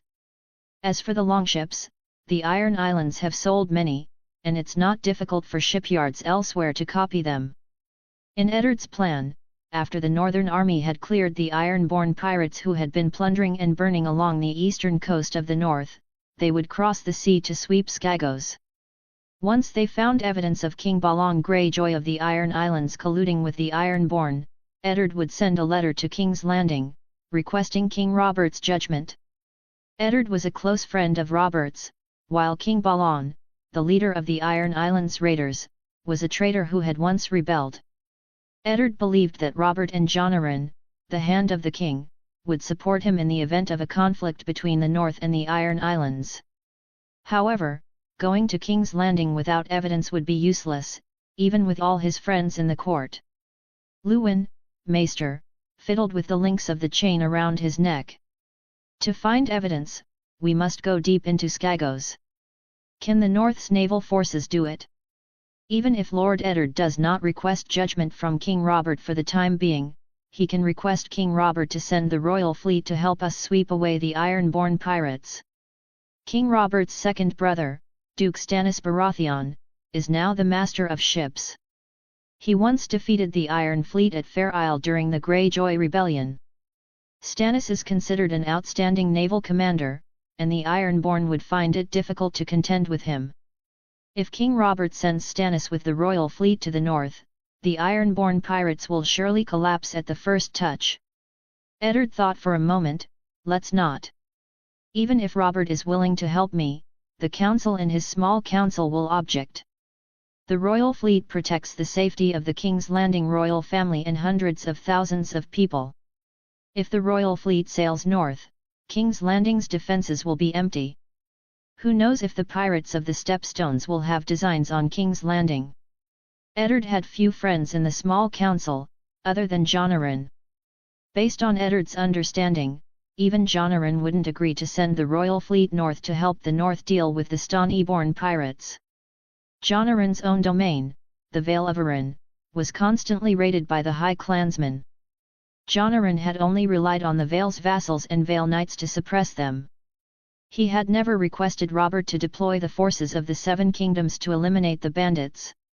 Even if everything went smoothly, and Robert and Jonaran generously agreed to send the royal fleet north to assist, exposing the North's internal troubles to the court and the Seven Kingdoms was extremely dangerous.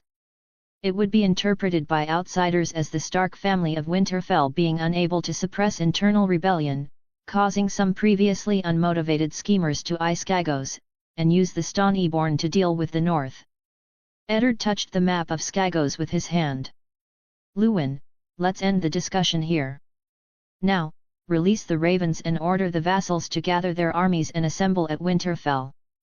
The North is too vast, we must gather the vassals' armies as soon as possible. There was no turning back. Eddard knew that once the ravens delivered the orders from Winterfell, the archers of Deepwood Motte, Glovers, and the forest clansmen, the mounted archers of Torrens Square, Tall Hearts, the cavalry of Riverrun, Les Wells, the cavalry and infantry under Widow Barbary Dustin of the Barrowton, the White Harbour Knights of Lord Wyman, the infantry of the northern mountain clansmen, and the soldiers of Bear Island, would all converge on Winterfell from all over the north. Gathering a large army would undoubtedly affect farming and agricultural production, burdening the people and causing the vassals to complain, but Eddard had no choice. If the Stonyborn were allowed to run rampant, agricultural production and the economy on the eastern coast would suffer greater damage. And once the Stonyborn pirates spread to the waters of White Harbour near the Bay of Ice, the entire economy of the north would suffer huge losses. After Luwin, Maester left, Eddard summoned his financial advisor, Clar. If the Iron Bank is willing to lend to us, will 50,000 gold dragons be enough? Clar's sapphire ring glittered on his finger. Lord Eddard, why do you use the word if? Do you lack confidence in me? Eddard frowned. Do you think the Iron Bank will definitely lend us the money? Nothing is certain. 50,000 is a huge sum. Clar chuckled. The Iron Bank makes its money from lending. Lord Eddard, you are the warden of the north of the Seven Kingdoms, and House Stark was the king of the north of old. How could the Iron Bank bear to refuse such a high-quality client? Eddard relaxed slightly. Once the money is in place, it will be used to expand Wintertown, build ships, and eliminate the Stonyborn pirates. Do you think it will be enough? Clar stroked his chin. Originally, this money would have been more than enough to expand Wintertown and build a small fleet, but now we are going to war with the Stonyborn. Lord Eddard, I heard that the last time Winterfell suppressed the Stonyborn rebellion, it took 3 years. Once the war starts, any number of gold dragons could be lost. If Lord Eddard is willing to borrow another 20,000 gold dragons, it would be more secure. Eddard said, in addition to the Iron Bank, I have decided to borrow 10,000 gold dragons from Lord Wyman of White Harbour. Clar, borrowing from the Iron Bank has already put me at great risk, and I will not borrow another penny from the Iron Bank. Clar smiled. Why not borrow from King Robert in King's Landing? King Robert is also a client of the Iron Bank and owes them a lot of money. Eddard said, you said it yourself. King Robert is heavily in debt. Borrow money from him. Clar said, borrowing 100,000 or so gold dragons from King Robert isn't a problem. I hear Robert spends tens of thousands of gold dragons on a single tourney, not to mention the money he spends on whores and feasts. Robert's attitude is the right one. What's the difference between owing 1 million gold dragons and owing 5 million? You still can't pay it back. I also heard that Robert promised to help a prince in exile from the Summer Isles to restore his kingdom, and that he's planning an expedition to the Summer Isles. If Robert truly had plans to go to the Summer Isles, Eddard could only call it madness. The Seven Kingdoms couldn't even annex the stepstones on their doorstep.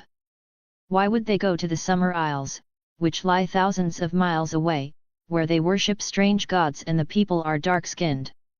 Jonaran would never let Robert run amok. Eddard said, no matter how much Robert owes, I won't lend the royal family any money. Clar, you worked for the Iron Bank for many years. I want to ask you, how much negotiating power do these Iron Bank envoys have when communicating with their clients? Or do they only lend money at the interest rates set by the Iron Bank? Clar licked his lips. Does my lord mean, can we haggle? Of course, we can. When the Iron Bank envoys arrive in Winterfell, you'll see how I deal with them. Chapter 26, Messenger of the Iron Treasury. A few days later, an envoy from the Iron Bank's White Harbour branch arrived at Winterfell. The envoy wore a red and white robe. He had a kind face, a fiery red beard, and a plump build. Duke Ed, I am Saul, the head of the Iron Bank's White Harbour branch. I heard you have a need for a loan, and I immediately rode here on horseback. With Clar's assistance, the two sides quickly agreed on the loan amount and when the funds would be disbursed. The Iron Bank agreed to lend 500,000 gold dragons to Winterfell. Then, they began to haggle over the interest rate. Clar said, Saul, this is the Duke of Winterfell in the north. He rules the vast lands between the neck and the wall. I'm sure you've seen the projects in the winter town, haven't you? Workshops, large markets, and farms are all being built. Duke Ed will have plenty of opportunities to borrow from you in the future, but you must show some sincerity with this interest rate. It must be favorable. Saul looked humble. The interest rate I'm offering is the lowest you'll find in the 7 kingdoms. If you don't believe me, you can ask any wealthy merchant or noble south of the Neck. Saul even produced a ledger detailing the interest rates wealthy merchants and lords across the narrow sea paid when borrowing from the Iron Bank. Based on those rates, the interest Saul offered Winterfell was indeed quite favorable. Clar tossed the ledger aside with disdain. How many nobles in the 7 kingdoms would borrow 500,000 gold dragons at once? Saul, I worked for the Iron Bank for many years. Do you think I don't see through your tricks? I'll be honest, I've pulled the same stunts myself. If you're unwilling to offer a good rate to Duke Ed, I can easily send someone to Bravos to find another Iron Bank envoy. I even know some key holders, and I have friends close to the Sea Lord. We came to you because you're the Iron Bank's representative in White Harbor. If you don't value this opportunity to make money and lose such a large order, then I'm very sorry. Saul was clearly unnerved. There was competition among the Iron Bank's employees, and he didn't want to lose this order, especially losing a client like the Duke of the North. After a heated discussion, Saul was forced to lower the interest rate. At this point, Clar kissed the cat's eye stone ring on his right thumb. This was the signal Clar and Ed had pre-arranged.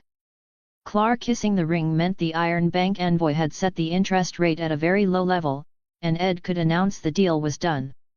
To Clar's surprise, Ed said, I think the interest rate could be even lower. Saul forced a wry smile. Duke Ed, the rate really can't go any lower. Your financial advisor, Clar, is a former Iron Bank employee. Can I even try to deceive you? With this rate, I'll be reprimanded by management when I return to the Iron Bank, and my colleagues will laugh at me. Ed said slowly, how about this? If I include timber from the north as part of the deal, offsetting the interest, would you consider lowering the rate? Saul licked his lips. Clar immediately realized that Ed had introduced a condition into the transaction that would be hard for a Bravasi to resist. The vast lands of the north were covered in large forests, the most famous being the Wolf's Wood. Timber wasn't valuable in the north, but it was extremely expensive in Bravos. Bravos was a city built on islands, riddled with mudflats, salt marshes, and shallow waters. The outer islands were covered in forests, but because Bravos had no city walls, these forests served as a windbreak, and the Sea Lord forbade their felling. The land around Bravos, Andalos, was mainly hills and plains, with few forests. The shipyards could build a purple-hulled galley every day, requiring a large amount of high-quality timber. As one of the busiest ports in the world, Bravos had an astonishing demand for wood. Therefore, Bravos' wood supply was heavily reliant on imports, making it expensive. Firewood was one of the most expensive daily necessities in Bravos, and its price increased even more in winter, drawing complaints from many travelers. Much of the timber from the north was sold to Bravos. The people of Deepwood Motte, the forest clans, and the residents near Winterfell would fell timber and transport it to the White Knife River, where it would be loaded onto ships and sent to White Harbor, then from White Harbor to Bravos. In the end, Saul further lowered the interest rate under Ed's timber offensive. The two sides signed the contract, and Saul said, Lord Ed, the Iron Bank looks forward to our next collaboration. Let us warm each other with gold dragons and timber. After Saul left, Clar gave Ed a thumbs up. Lord Ed, I truly admire you. You know how to use the wood that the Bravasi covet as a bargaining chip.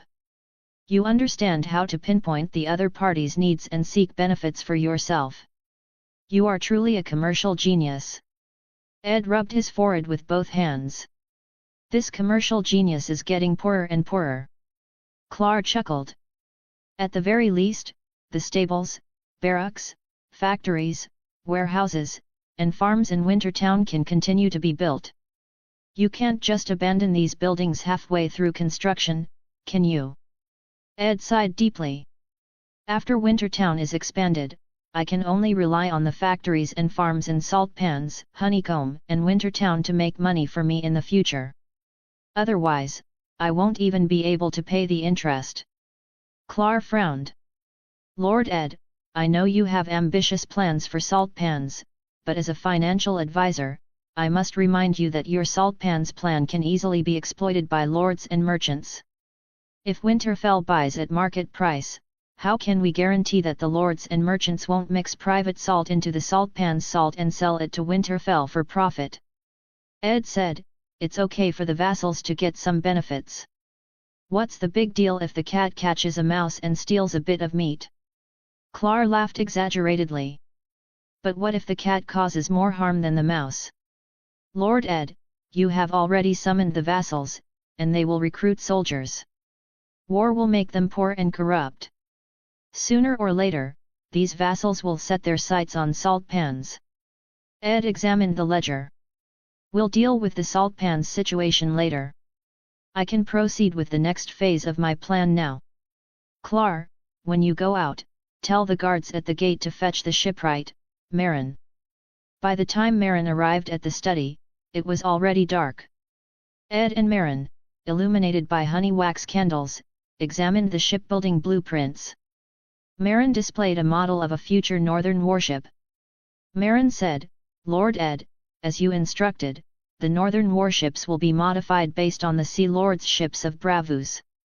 During naval engagements, the catapults, ballistae, and archers on the top deck will be able to strike the enemy from a superior position, delivering devastating attacks. Give me the funds and enough manpower, and I estimate that the first ship can be launched in a month. Ed was somewhat disappointed. The shipyards of Bravus can build a war galley in a day. You need a month. Meryn sighed. Lord Ed, I worked in the shipyards for many years. Their efficiency is high because they have plenty of skilled shipwrights, and it's a fully automated assembly line. How many such workers can you find in White Harbor?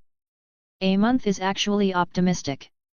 Lord Ed, with all due respect, spending so much money on shipbuilding to deal with the Ironborn is a waste. This money could be used to hire a mercenary fleet from the free cities to fight for you. You could even go to the Sea Lord and pay him to send troops. The Sea Lord's fleet is unparalleled in its combat effectiveness. Ed said, I don't trust mercenaries.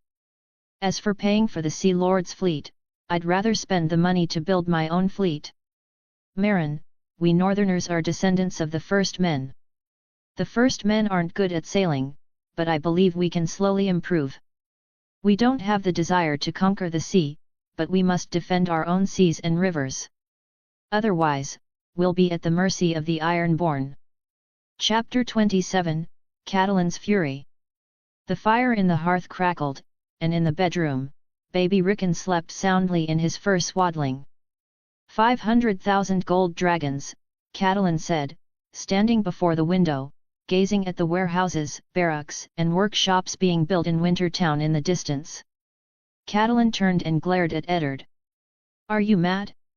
To saddle Winterfell with a debt of 500,000 gold dragons. How are we ever going to repay the Iron Bank? Eddard placed his hand on Catelyn's shoulder. Don't worry, we can pay it back. In fact, Eddard had also borrowed 100,000 gold dragons from Lord Wyman of White Harbor, but Catelyn was already furious, and Eddard saw no need to add fuel to the fire. Catelyn brushed Eddard's hand away with her slender fingers. Pay it back with what? When have you ever seen Winterfell's coffers overflowing with that much money? Eddard said, my financial advisor, Clarice, and I have everything planned. Once we finish expanding Wintertown, we can start making money and slowly recoup our investment. In fact, a honey candle factory will be operational soon, the raw materials and workers are already in place. Catelyn said angrily, honey candles? You expect to pay back 50 gold dragons with honey candles? We can also produce candied fruit, as well as sausage and ham. These plans were inseparable from the beehives and salt production Eddard had initiated. The candied fruit and honey candles were made from honey, and the meat for the sausages came from the farms in Winter Town. The former piggery manager, Gavin, had been promoted to farm manager. He oversaw the piggery and cattle farm. Eddard, based on Gavin's suggestions, also invested in chicken and rabbit farms, which would provide a steady supply of meat for Winterfell. In addition, Winterfell's hunting teams brought back a lot of game from the Wolf's Wood every day, including wild boar, pheasant, rabbit, and roe deer. Many of these hunters were former poachers who had been imprisoned for poaching. Eddard pardoned them and allowed them to hunt for Winterfell as a form of atonement. With this fresh meat, along with the salt produced in the salt mines, the factories in Winter Town could start producing sausage and ham. Eddard was full of confidence. Catelyn, Clarice, and I came up with these plans together. Clarice will help Winterfell make money, otherwise, why would I employ him? Catelyn's blue eyes flashed with anger. That Clarice from Bravos sold you out to the Iron Bank, and you still let him count your money. Clarice is a former employee of the Iron Bank, he's just a con artist the Iron Bank sent to Winterfell to swindle us. Eddard smiled helplessly. How can it be called swindling when the Iron Bank lends us money? Actually, Clarice was very helpful in negotiating with the Iron Bank's envoy. He lowered the interest rate quite a bit. Catelyn shook her head. Who knows if Clarice and the Iron Bank envoy are just putting on an act? Clarice is from Bravos, and their Iron Bank envoy is also from Bravos. I've heard that Bravos has many theatres, the people of Bravos are the best actors. And that Syrio Farrell, every day, seeing him teaching Robb, Arya, and Bran swordsmanship makes me nervous. When I hear his heavy Bravasi accent, I'm afraid he'll spirit my children away one day. Syrio is constantly instilling Bravasi stories in the children. Arya told me she wants to go with Syrio to see the Titan of Bravos. Eddard chuckled. You can't take what children say seriously. Sansa talks all the time about wanting to go to King's Landing and Old Town, and Robb talks all the time about wanting to adventure beyond the wall. Children only daydream and talk nonsense, it won't come true. Catelyn said angrily, I've told you how many times to get rid of Clarice and Syrio Farrell, but you won't listen. If you insist on letting Syrio Farrell teach the children swordsmanship, then let him teach Jon Snow. He can teach Theon, he can teach Dominic of House Bolton. Let him train the bastard and the adopted son, keep him away from my children. Eddard said, you don't have to rush to get rid of Syrio. I will take him on campaign. Eddard had already issued the order for the North's army to assemble. The North was about to sweep away the Skagosi pirates who were wreaking havoc along the coast and launch a campaign to the mysterious Skagos Island. Syrio Farrell's swordsmanship could be put to good use on the battlefield. Eddard thought Catelyn would be happy to hear that Syrio Farrell was leaving, but unexpectedly, she immediately grabbed Eddard's wrist. Eddard, it's not too late to call off the expedition. We owe the Iron Bank so much money, let's not go to war, otherwise, we'll only get poorer. If you decide not to go to Skagos Island, you can keep Clarice and Syrio here. Eddard frowned. What did Maester Luwin say to you? Maester Luwin had strongly advised Eddard against going to Skagos Island. Did the old Maester fail to persuade the Warden of the North, and now he was trying to influence Catelyn? Catelyn released his hand. As if Maester Luwin needed to say anything. I spoke with the women of Winter Town, and they all pleaded with me to ask you to call off the expedition. Many residents of Winter Town haven't even cultivated their land yet, some of their wooden houses aren't even built, and you want to conscript the men to go to war. Eddard sighed. I know it's cruel to them, but the Skagosi pirates must be eliminated. Catelyn said, these women all say that it's a time of peace and prosperity, so why gather so many troops for the Skagosi pirates? Peace and prosperity. Eddard was a little angry. They are safe within the walls of Winterfell, but the people on the eastern coast are bleeding, from the coast of House Umber-Seal Bay, the peninsula forests of House Karstark, the Weeping River, to the Weeping River mouth of House Bolton. If they lived on the eastern coast, would they still think the same? Catelyn said helplessly, what value does Skagos Island have? Do you really want the Skagosi to kneel before you? I heard old Nan say that the Skagosi have cannibalistic customs. What use is a savage vassal like that? Eddard patiently explained, Catelyn, you know me. I am not someone who seeks glory. If the Skagosi stayed on their island, I wouldn't bother them. The problem is, the Skagosi are now coming to the coast to plunder. Their armor, weapons, and ships are made of iron-borne products, which proves that outside forces have infiltrated Skagos Island. Catelyn saw that she couldn't persuade Eddard and huffed. Then take your Bravasi swordsman, Sirio Farrell, with you on the campaign. You might as well take Clarus too, he can count the soldiers and manage the supplies. Eddard shook his head. Clarus must stay. We need him for the expansion of Wintertown and future commercial production. Catelyn suppressed her anger. So, am I to rely on these damned Bravasi for all my expenses? Will you appoint Clarus as acting castellan while you're away? Eddard said, My lady, it's not that extreme.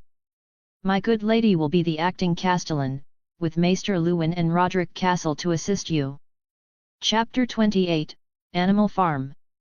My Lord Eddard, Winterfell will never have to worry about running out of candles again, Clar said excitedly, showing Eddard the burning honey candles in the candle workshop. The candle workers were busy nearby. Clar was dressed in a sky-blue robe with gold thread, a pure gold chain around his neck. Eddard wore a black fox fur coat, the House Stark dire wolf emblem on his chest, standing out amidst a group of grimy candle workers. Eddard picked up a candle. How many of these candles can you produce in a day? Ko the candle maker was in charge here, a thin old man with white hair. My Lord Eddard, we can produce less than 200 of these candles a day. Of course, this is because many of the workers are new to candle production and have never been involved in this industry before. Please rest assured, my Lord Eddard, leave them to me. I will train them well, and practice makes perfect. In a month, our output will double. Eddard and Clar left the candle workshop, escorted by Jory Castle, the Winterfell captain of the guard, and walked through the crowds in Wintertown Market. A skinny boy was selling steaming bread, a fisherman was hawking fresh white knife river fish, and a group of farm wives were haggling over a cage of clucking chickens. The Duke of the North often inspected Wintertown, and the nearby residents were already accustomed to it, with no one stopping to watch. Eddard and Clar arrived at the cattle farm. The farm was divided into two parts, a cattle pen and a cattle barn. The cattle pen was an open-air area fenced with wooden railings where the workers would drive the cattle to bask in the sun during the day. When the evenings grew cold or during rain and snow, the cattle were moved back to the cattle barn, which was built of bricks and earth with a wooden roof. Gavin, the farm manager, was examining a dairy cow, while a milker was busy milking another. Outside the cattle pen, a cart was already filled with buckets of milk. Eddard said, Gavin, are these the new dairy cows you purchased? Gavin walked over smiling, My Lord Eddard, I've already sent a cart of milk to Winterfell. Are you and your family pleased with the quality? Eddard replied, Our whole family is very satisfied. Sansa said she never expected to drink milk produced at home. Where did you buy these dairy cows? Gavin said, Some are from villages near Winterfell, some from the Barrowlands, and of course, most are from the east coast. Many farmers feared the iron-born pirates would steal their cows, so they were eager to sell them, and they ended up in Winterfell through a series of resales. Clar rubbed his hands. The cattle dealers made a lot of money, but rest assured, my Lord Eddard, when they bring their cows to Wintertown for trade, our tax officials will make sure they pay their dues. Gavin then led Eddard and Clar to see the dairy goats in the goat pen. During Rickon's birthday feast, the lords of the northern mountain clans gifted Winterfell a herd of dairy goats. Eddard quickly discovered that these dairy goats produced a high yield of milk, and he began preparations for large-scale breeding from that moment. After the establishment of the Winterfell farm, Eddard ordered Gavin to purchase dairy goats. It just so happened that the expansion of Wintertown attracted many herders from the northern mountain clans to settle there. Among their herds were quite a few dairy goats, which Gavin promptly purchased. Currently, there are over 60 dairy goats in the goat pen, and we have even more goats. The milk and goat milk will be sent to Wolf's Hall and Wolf's Tavern, and we also have stalls in the market specifically for selling milk and goat milk. If we make money in the future and Lord Eddard wants to expand, I suggest we can raise sheep. Sheep's wool can be made into clothes, and the thick fur won't be hard to sell in the north. Eddard said, I will seriously consider your plan. How is the winter feed storage progressing? When winter arrives, livestock and poultry will die on a large scale due to lack of food, and Eddard always valued the storage of feed. Gavin said, the feed is progressing smoothly. We bought straw, grass, and leaves from the farmers at a low price, processed them into feed, and have now filled several warehouses. Eddard was delighted to find that the pig pen was filled with piglets huddled around the sows, and the maids in the chicken coop had baskets full of eggs. In Eddard's plan, the slaughterhouse next to the farm would be responsible for slaughtering animals and transporting the meat to the market for sale. Currently, there were few butchers in the slaughterhouse because the farm had just been established, and few animals were ready for slaughter. Most of the animals slaughtered by the butchers were brought back from Wolf's Wood by the hunters of Winterfell. In the future, the meat from the slaughterhouse would be transported to the sausage workshop for processing. The sausage workshop had begun trial operations, but the first head of the sausage workshop was fired by Eddard as soon as he took office. The sausages he made not only tasted bad but also lacked hygiene. Now, the head of the sausage workshop was a woman named Phoebe. She was a plump, cheerful woman in her 40s. She had lived in Wintertown for many years and made a living by raising pigs and making ham. The hams of Winterfell had always been supplied by Phoebe. She was experienced in making sausages, so Catelyn recommended her. Eddard watched as workers in the pig pen loaded manure onto carts. Gavin said, Lord Eddard, as you instructed, we've cleared the manure from the farm and are transporting it to the nearby Stark Manor to fertilize the fields. Besides providing meat, the farm could also provide animal manure. Huron, Winterfell's stablemaster, was now upgraded to Wintertown stablemaster. Some stables in Wintertown had already been built. Eddard ordered Huron to breed high-quality horses, which would become the main force of the Northern Cavalry in the future. Excellent horses from the areas around Winterfell, the Riverlands, Dreadfort, and White Harbour, all appeared in the stables. Eddard shaded his eyes, gazing at the farm in the sunlight, the distant farmland, and the vibrant Wolf's Wood. Manure can increase soil fertility, promote crop production, and increase grain yields. Gavin accompanied him with a smile. Lord Eddard, the problem is, the person in charge of Stark Manor told me they don't need any more manure. The horse manure from the stables will also be delivered to Stark Manor for fertilization. It seems we need to dig a large dung pit. Urban development inevitably leads to sanitation problems. Even King's Landing and Old Town couldn't properly manage their toilets and sewage systems. Many cities were criticized for their stench, and Wintertown couldn't avoid this fate in the future. Eddard waved his hand. Wintertown has so much land, the farmers' fields definitely need fertilizer. We can sell the manure at a set price, cheaply to them. Gavin gave an awkward laugh. Lord Eddard, these farmers barely make enough as it is. Expecting them to spend money on manure to fertilize their fields? It's impossible. It was truly difficult to get any money from the farmers, Eddard thought, feeling frustrated. Giving it to them for free, then? Fertilizing the fields is always a good thing. Gavin said, many farmers don't even understand the concept of fertilizing their land. They plant the crops, weed them, and then just pray for good weather. Eddard pondered for a moment. I'll have Maester Luwin write some simple informational pamphlets about fertilization. We'll send people to distribute them to the farmers in Wintertown and the nearby villages. Do you think that would work? Gavin replied, how many farmers can even read? I haven't seen many. Lord Eddard, it would be better to send Winterfell's servants to spread the word among the farmers. Maybe then they'll come to the farm and haul away this troublesome animal manure. Eddard and his financial advisor, Clar, left the farm and headed towards Winterfell. Clar, did you see that? Our farm is absolutely thriving, it will definitely help us make money in the future. Clar was uninterested. Lord Eddard, I don't have that kind of confidence. I've heard an old saying among farmers, a fortune in wool is not a fortune at all.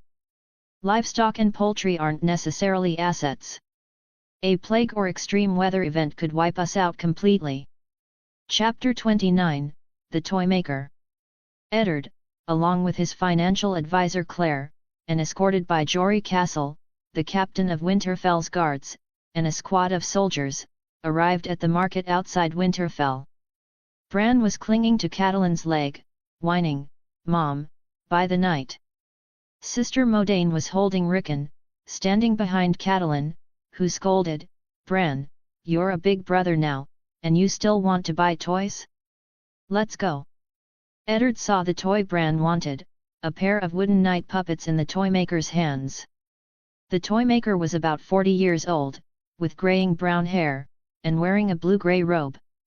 The toymaker, clearly not wanting to miss a chance to make money, manipulated the toy knights, and they began to fight, shields and lances clashing. Bran watched intently.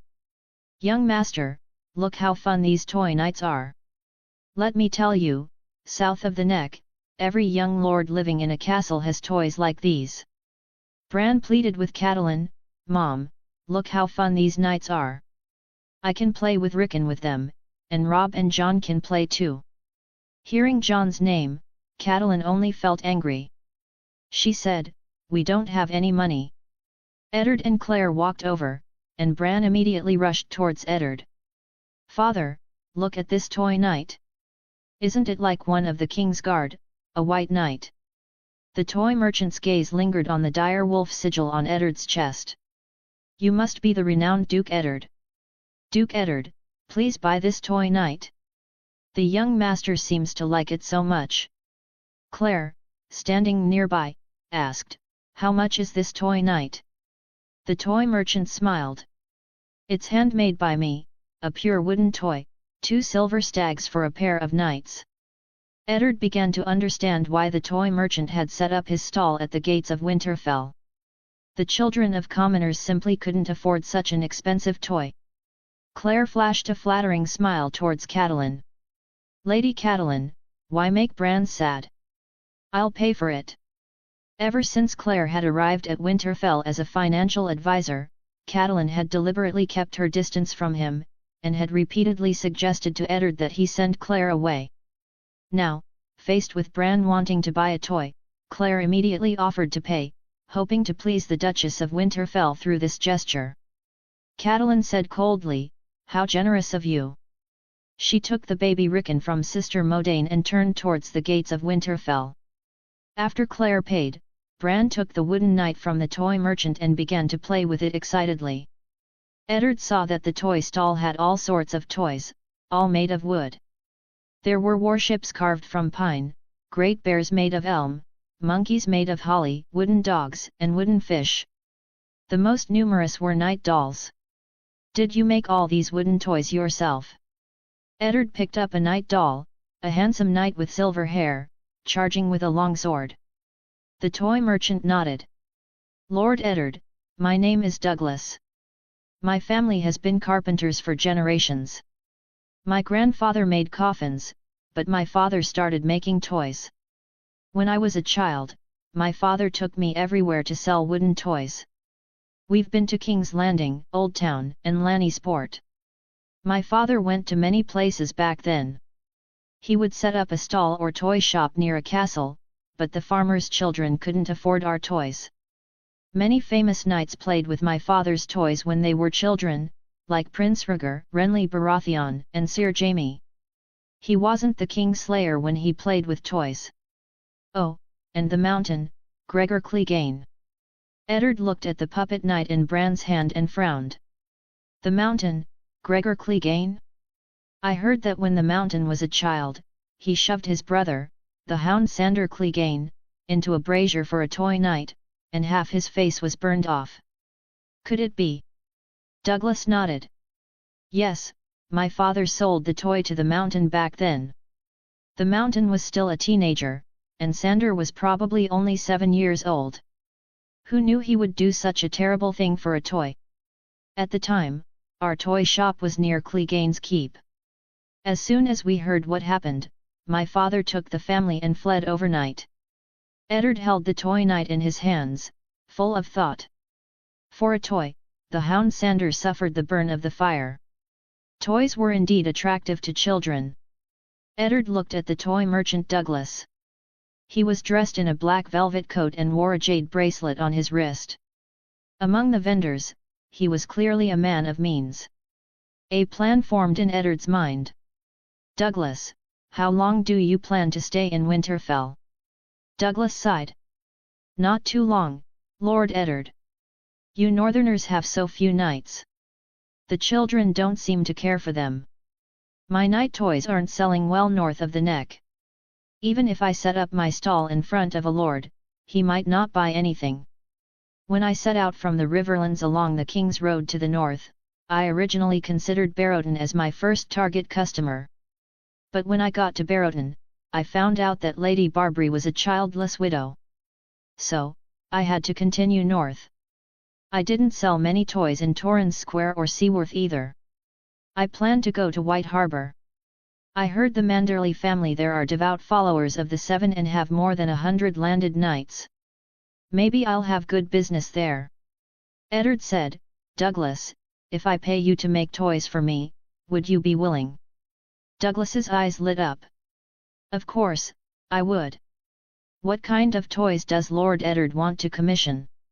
Surely, it's the famous dire wolves, or perhaps a king in the north. Or maybe the wildlings from beyond the wall. Eddard shook his head. You misunderstand. It's not a custom order. We have plenty of timber in the north. I plan to set up a toy workshop, but I haven't found a suitable person to be in charge. I think you are perfectly capable. How about it? Are you interested in working together? Douglas was a bit dazed. Lord Eddard, I need to think about this. It's a big decision. I need to at least discuss it with my children.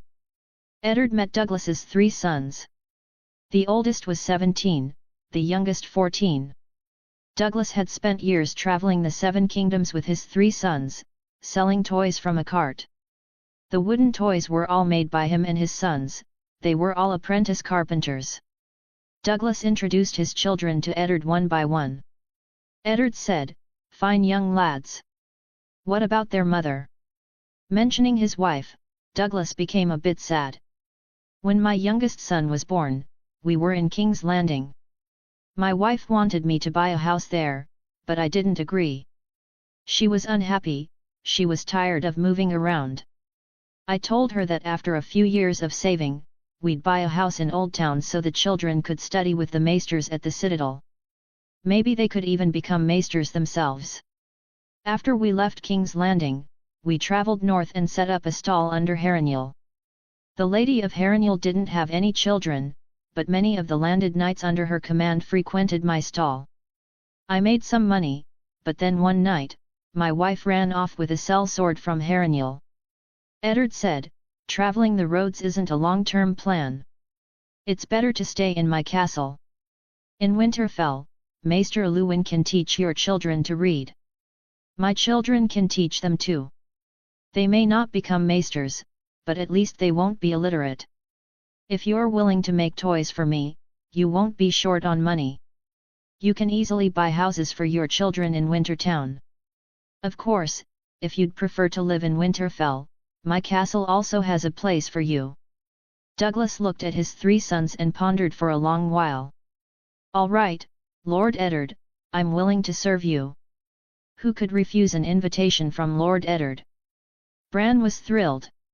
Father, Douglas is staying in Winterfell, can I play with all these toys? Douglas chuckled, you can play as long as you like, little lord. Bran got a mountain of toys, and Eddard got a skilled toy maker.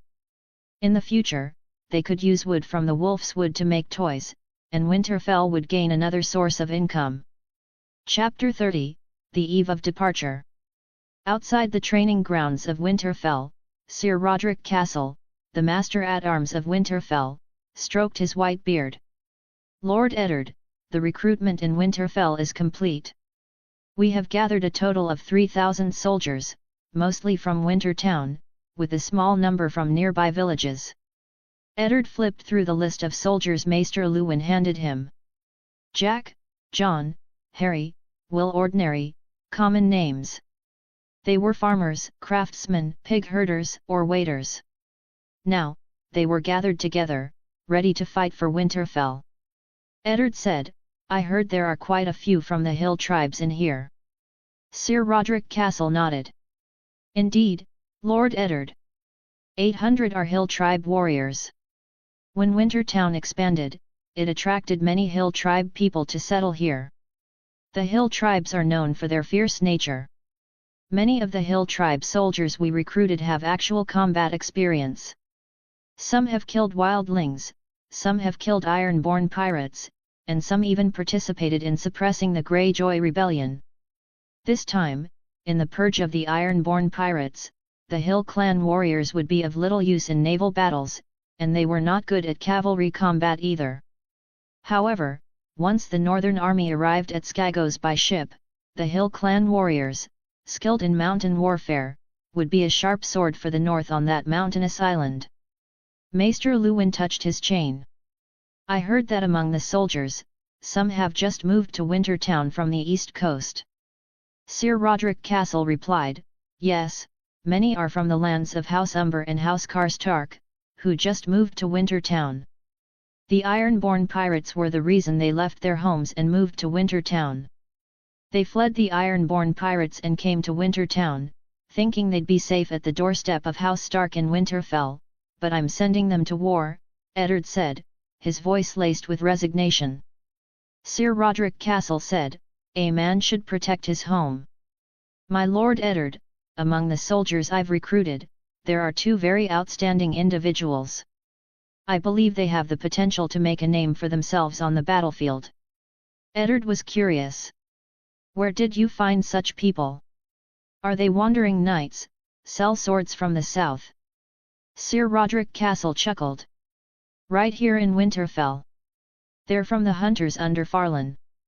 Lately, every day, Farlan, the master of the beasts in Winterfell, would lead a large group of hunters, accompanied by a dozen hunting dogs, through the hunter's gate to hunt in the wolf's wood. By evening, they would return with game like pheasants, rabbits, and roe deer. Because many of the hunters were poachers pardoned by Eddard, the people of Winterfell and Wintertown secretly called them the Poachers' Brigade. The two hunters recommended by Sir Roderick Castle were indeed poachers. This is Farron. His archery skills are even better than Theon's." Farron had red hair, sharp blue eyes, a quiver on his back, and held a longbow. "How could poachers possibly be better shots than me?" Theon demanded, reaching for a bow. After taking careful aim, he released his arrow, hitting the bullseye. A smug grin spread across his face. Sir Roderick Castle said, "Farron, show Lord Eddard what you can do." Eddard had expected Farron to aim at the target. Instead, Farron mounted a horse, galloped forward, and shot an arrow. It struck the bullseye. Eddard, Robb, Jon Snow, Dominic Bolton, and Theon Greyjoy were all stunned. Theon stammered, "How is that possible?" Sir Roderick Castle explained, "Farron is a streamlander. He herded horses for Lord Ryswell since he was a child, so his riding skills are excellent. As you've seen, his archery is also superb. Furthermore, because he often had to evade the Lord's hunting dogs and soldiers in the forest, Farron is a skilled stealth operative and can be used as a scout." Eddard looked at Farron with admiration. "You herded horses for a lord when you were young, so why did you become a poacher?"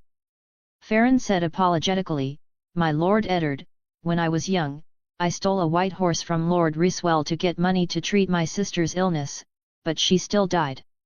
I didn't dare go back home, so I hid in the Wolf's Wood and lived by poaching. When I was captured by the guards of Winterfell and imprisoned, I thought I was finished. It was Lord Eddard who showed me mercy. Eddard said, Farron, you were once a horse thief and a poacher. I gave you the identity of a hunter. Now, I will give you another identity, a guard of Winterfell. Sir Roderick Castle's second recommendation was a burly man named Dawson. He had black hair, a thick black beard, arms as thick as stone pillars, and a neck like a bull's. Dawson's battle axe weighs 30 pounds. His riding skills aren't great, as he rarely rides, but his foot combat is extremely strong. Even Jory Castle can't beat him. Jory Castle was the captain of the guard at Winterfell. The fact that Dawson could defeat him in foot combat proved his strength. Eddard sized up Dawson. His appearance reminded Eddard of Robert. Robert would have liked this wild warrior. Farron and Dawson knelt before Eddard, swearing their fealty. The army was gathering, and the departure was imminent. The children were very excited. Robb said, Father, take me with you. Eddard said, You're too young. You must stay in Winterfell. Robb was disappointed. I heard that some squires in the south go to the battlefield at the age of 10. Eddard said, A little wolf can't go to the battlefield, Robb. When you grow up, I will definitely let you charge into battle.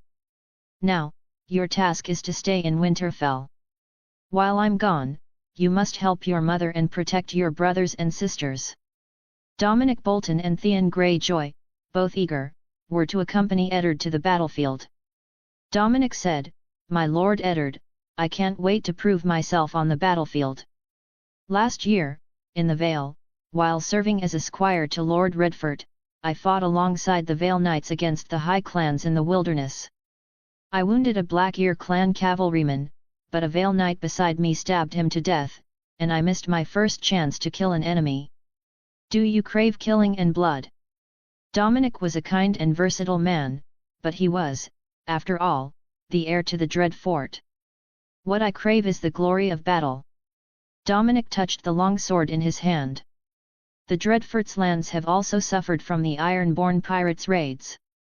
I will use my long sword to avenge the people of the Dread Fort. Theon was not to be outdone.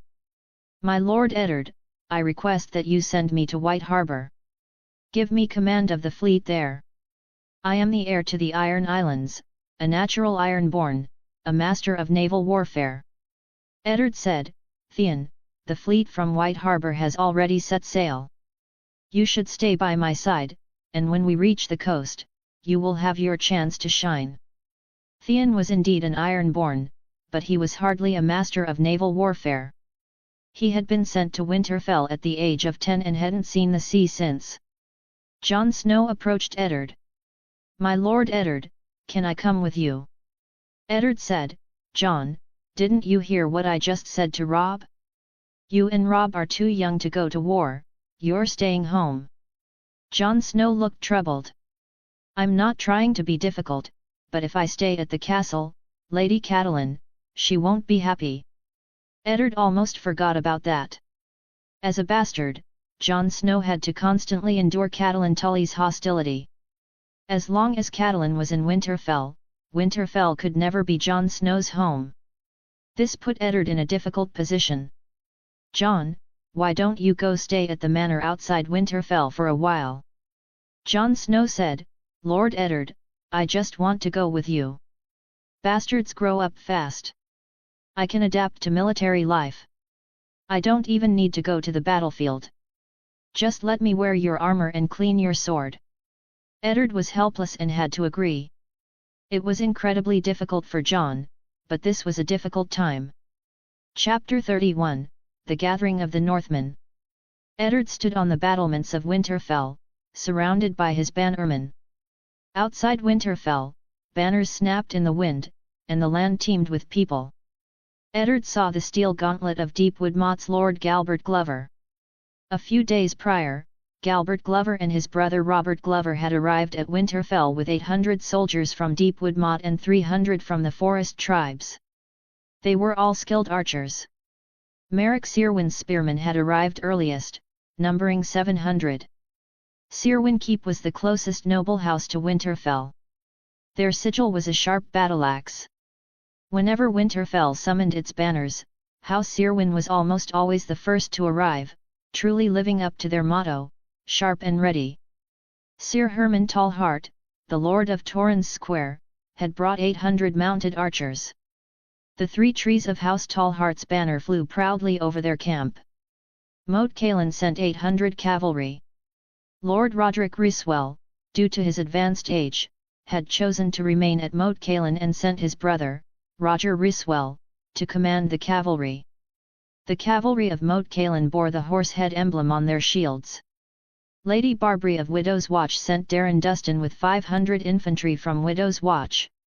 Considering Lady Barbary Dustin's vast lands and numerous population, sending a mere 500 men was rather stingy.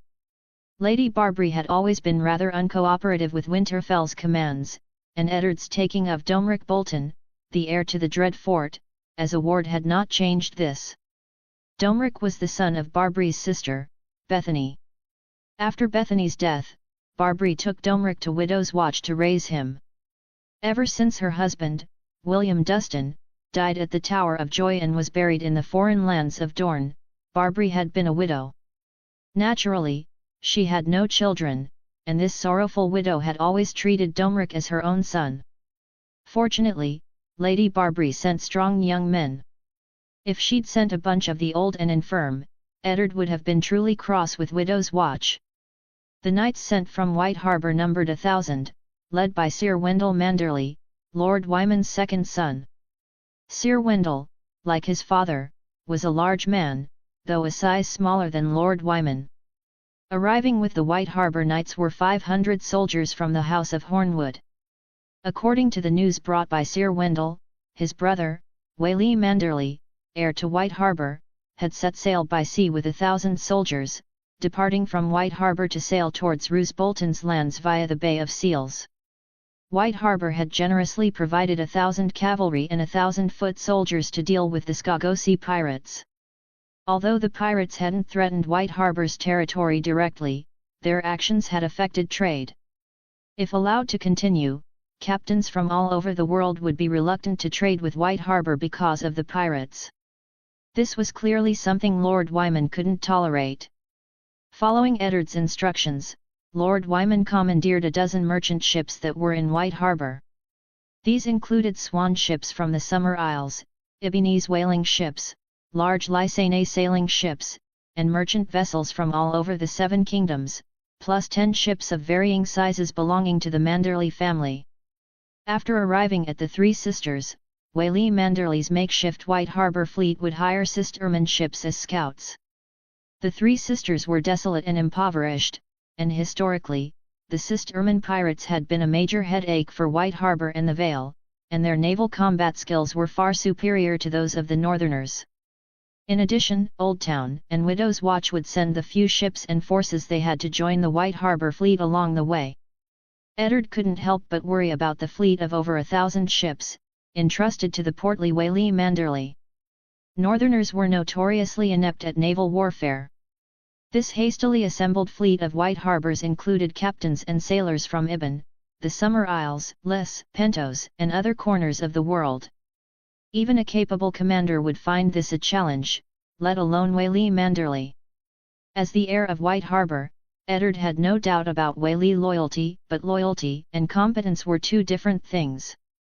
Because White Harbour had contributed both money and manpower to this expedition, and had even lent Winterfell 100,000 gold dragons, Eddard hadn't appointed the commander of the White Harbour fleet himself, instead letting Lord Wyman make the choice.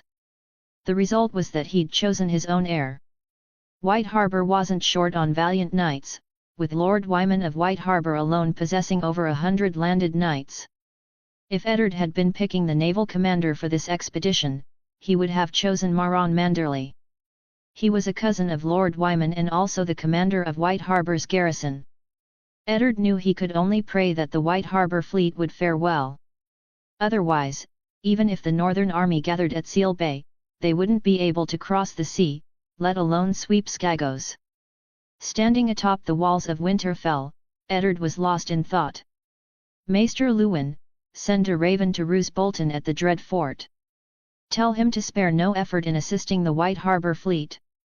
The plan was for the White Harbour Fleet to first stop at Roose Bolton's territory, helping the Dread Fort drive away the Skagosea pirates before heading north.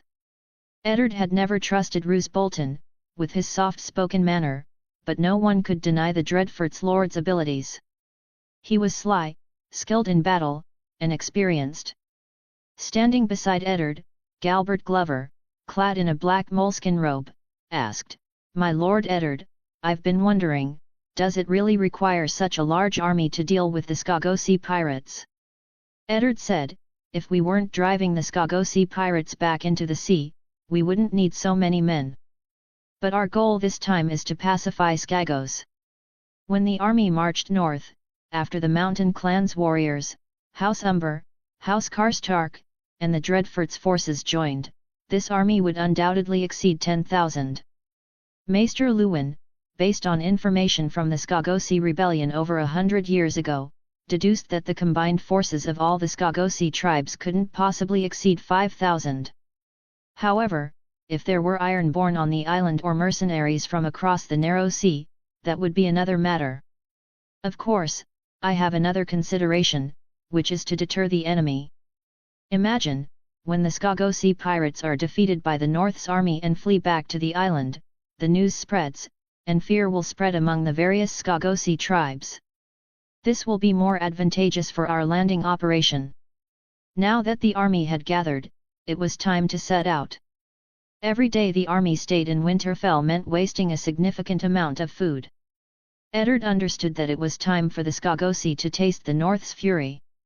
The Skagosea's armor and weapons were made by the Ironborn, so there was a high probability of Ironborn influence on Skagos. Regardless of whether the Skagosea were colluding with Balong Greyjoy, Mance Rayder, or some shadowy schemers from across the narrow sea, the North's army would tear away the enemy's mask and expose those behind it. Chapter 32, Arriving at Last Hearth. Eddard led the Northern Army, a grand procession, as they departed Winterfell, heading north along the King's Road. Catelyn, holding the infant Rickon, stood with Robb, Sansa, Arya, and Bran, watching the Northern Army march off to war. Catelyn had been downcast these past few days, upset about the war. She and Eddard had argued frequently. Eddard didn't blame her, after all, Winterfell was deeply in debt. They owed the Iron Bank 500,000 gold dragons, and another 100,000 to Lord Wyman of White Harbour. War was an expensive undertaking. Claire, Eddard's financial advisor, assured him that once Eddard returned victorious, the forge, barracks, and market would all be operational. Mikken would lead the blacksmiths in crafting sharp weapons and sturdy plate armor and chain mail.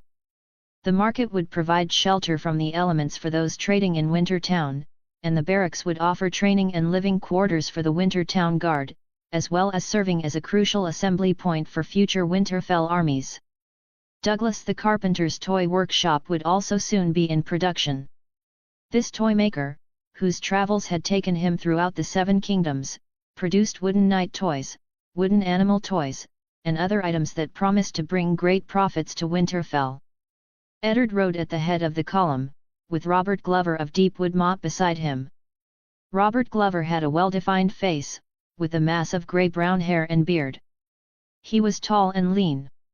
As his brother, Galbert Glover, had yet to marry and produce an heir, Robert was the heir to Deepwood Motte.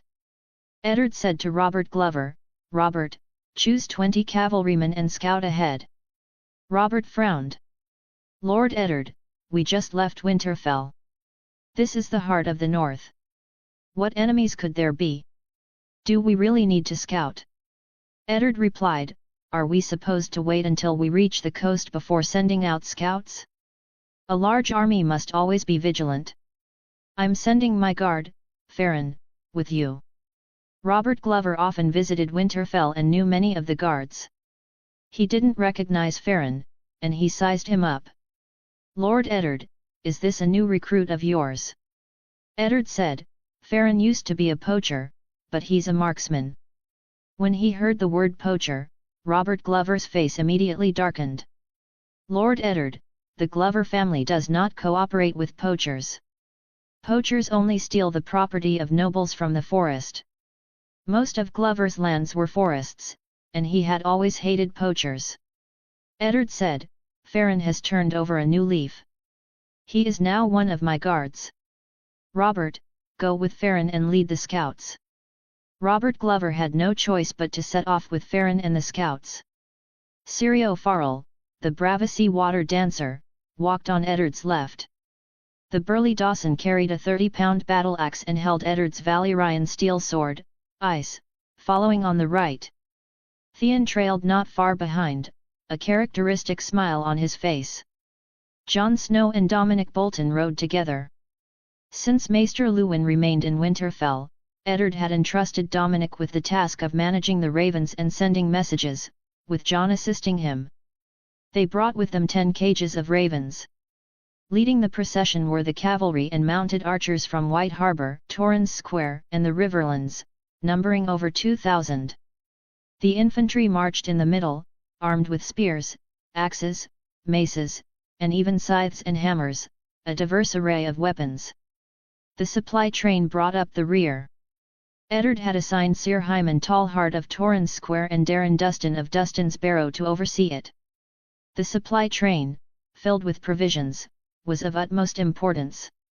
As the army approached Long Lake, warriors from the mountain clans began to join the ranks, including the Flint clan, the Wool clan, the Norei clan, the Reed clan, and the Little clan. The mountain clan's warriors numbered nearly 2,000, led by Big Bucket Wool and Donnell Flint. Lady Maedge Mormont of Bear Island arrived with the mountain clans. She brought with her 600 warriors, and Dacey Mormont, the heir to Bear Island, was also in the ranks. When the army reached House Umber's castle, Last Hearth, Hother Umber, the whore, Great Jan Umber's uncle, came out to greet them. Lord Eddard, the Great Jan is currently stationed along the coast of Seal Bay, confronting the Ironborn pirates. Those damn pirates always attack at night, and they flee back to the sea as soon as they see our soldiers. The fishing villages, farmlands, and salt stores along the coast have all been destroyed. Hother Umber, the whore, was gaunt and old, with a long white beard, but there was no doubt that the whore had been a tough character in his youth. He had once gone to Old Town to study and aspired to be a maester. In his youth, he had killed a prostitute who had tried to rob him with his bare hands. People later said that the so-called prostitute was actually a man. Eddard looked east. My army will arrive at the coast soon and will head straight for Seal Bay. Theon said, Lord Eddard, there are also Ironborn pirates in Lord Karstark's territory. Shouldn't we split our forces and go to Karhold? No need. The Ironborn pirates were clearly fighting a guerrilla war, and Eddard wouldn't let them lead him around by the nose. The letter from Karhold said that Lord Rickard Karstark is repeatedly fighting the Ironborn pirates for the forests north of Karhold. If the pirates are willing to stay there, Skagos will inevitably be empty, and we can catch them off guard. Lord Murchison Seaworth said sadly, Lord Eddard, what if the Ironborn pirates ambush the White Harbour fleet along the coast of Karhold's territory? The pirates' rampage along the coast proves that they have completely controlled the sea route. If the White Harbour fleet is blocked, and we have no ships in Seal Bay, how will we cross the sea? Whaley Manderley's fleet. Normally, pirates would flee when they encountered the fleet, but now the Ironborn pirates were rampaging along the coast, clearly prepared to fight the fleet head-on, and Whaley Manderley's ability was also very problematic. This was indeed a major hidden danger. Theon said cheekily, I hope Sir Whaley Manderley doesn't get the White Harbour fleet lost. If we can't find the White Harbour fleet, are we supposed to walk across the sea? Sir Wendell Manderley was clearly very dissatisfied with Theon's words. My brother will never let Lord Eddard down. Whaley will sink every pirate ship he encounters. Maybe he's already waiting for us in Seal Bay. Theon said, if I were to command the White Harbour fleet, I would boldly launch a surprise attack and go straight for Skagos, catching the Ironborn pirates off guard. Obviously, Whaley Manderley doesn't have the guts. Sir Wendell said angrily, Theon, watch your tongue. White Harbour will not take orders from you, a mere Ironborn. Many say the Ironborn are in league with the Ironborn pirates. If you were to command the White Harbour fleet, you'd only sell it out to the enemy. Theon was about to retort when Eddard said angrily, silence. Save your anger for the enemy. The army will depart soon and gather at Seal Bay. At that point, Eddard could only hope the White Harbour fleet would appear on time. Otherwise, the North's army would be left to rage impotently at the sea. Chapter 34, Ironborn Captive. When Eddard arrived at the Umber camp, he found that Great Jan Umber looked tired, with dark circles under his eyes and bloodshot. Lord Eddard, this place is 1 league away from the Bay of Seals. We originally set up camp on the seashore, but pirates either came to rob our camp or beat drums on their ships, making it impossible for our warriors to sleep. The coastline is too long, and sometimes the enemy would land on a beach far away, outflank our camp by the sea, and attack us together with the pirates on the sea. Eddard patted the Great Jan on the shoulder. Damned Rockseed pirates, when did these barbarians become so cunning? Domeric Bolton, heir to the Dread Fort, said, Lord Eddard, no matter which ancient book records it, the Rockseed living on Skagos Island are not good at water battles and sailing. Why did they suddenly become so proficient in naval warfare tactics? The Great Jan snorted, because the damned Ironborn pirates colluded with the Rockseed pirates. Eddard said, I know that the Rockseed pirates are equipped with Ironman armor and weapons, as well as Ironman longships, but we have no direct evidence to prove it. Lord Eddard, we have proof. The Great Jan beckoned, and his son, Littlejan, emerged from the tent, soon wheeling in a prisoner clad in mail and bruised. The captive, about 30 years old, his mail stained with blood, his mouth caked with congealed blood. The Great Jan punched the captive in the chest, and he cried out in pain. Boy, tell Lord Eddard, who sent you to plunder the north. Babylon Greyjoy, Lord of the Iron Islands, and Chief of the Reavers of Pike, the captive slowly said. Herman Tallheart, Galbert Glover, and Magur Mormont, who were standing nearby, were immediately enraged. Lord Eddard, Balon is the real culprit. The North should march directly to the Iron Islands. Send a message to King's Landing, telling King Robert to gather his forces and punish the traitor Balon Greyjoy. It's time to settle accounts with the Ironborn. A dragon war erupted in Eddard's mind. He had considered Balon Greyjoy's involvement. After all the evidence pointed to the Iron Islands. The weapons, longships, and armor in the hands of the Rockborn all hinted at Rockborn collusion with the Ironborn. However, often, the more obvious a fact becomes, the more it conceals a greater conspiracy. Eddard wondered what would he gain if Balon Greyjoy extended the Golden Sea monster's tentacles across Westeros to the Isle of Skagos. Theon Greyjoy shouted among a group of angry northern nobles, my father would never send people to plunder Skagos. If the Ironborn wanted to plunder, they could go to the Stepstones or the Summer Sea. Why would they come to Rockseed, a desolate and barren island? Lady Maggie Mormont of Bear Island laughed mockingly through her thin lips, you damned heir to the Iron Islands, adopted by Lord Eddard. Balon Greyjoy wants revenge, so he colluded with Rockseed and tried to bring down the North from within. Isn't it obvious? Sir Herman Tallheart of Torrens Square said, the cunning Balon Greyjoy knew that relying solely on the power of the Iron Islands was not enough to shake the North, so he colluded with Rockseed within the North. Sir Wendell Manderley of White Harbour echoed, true. The Iron Islands have ostensibly prohibited raiding the Seven Kingdoms for years, but Ironborn pirates still occasionally appear on the west coast of the North.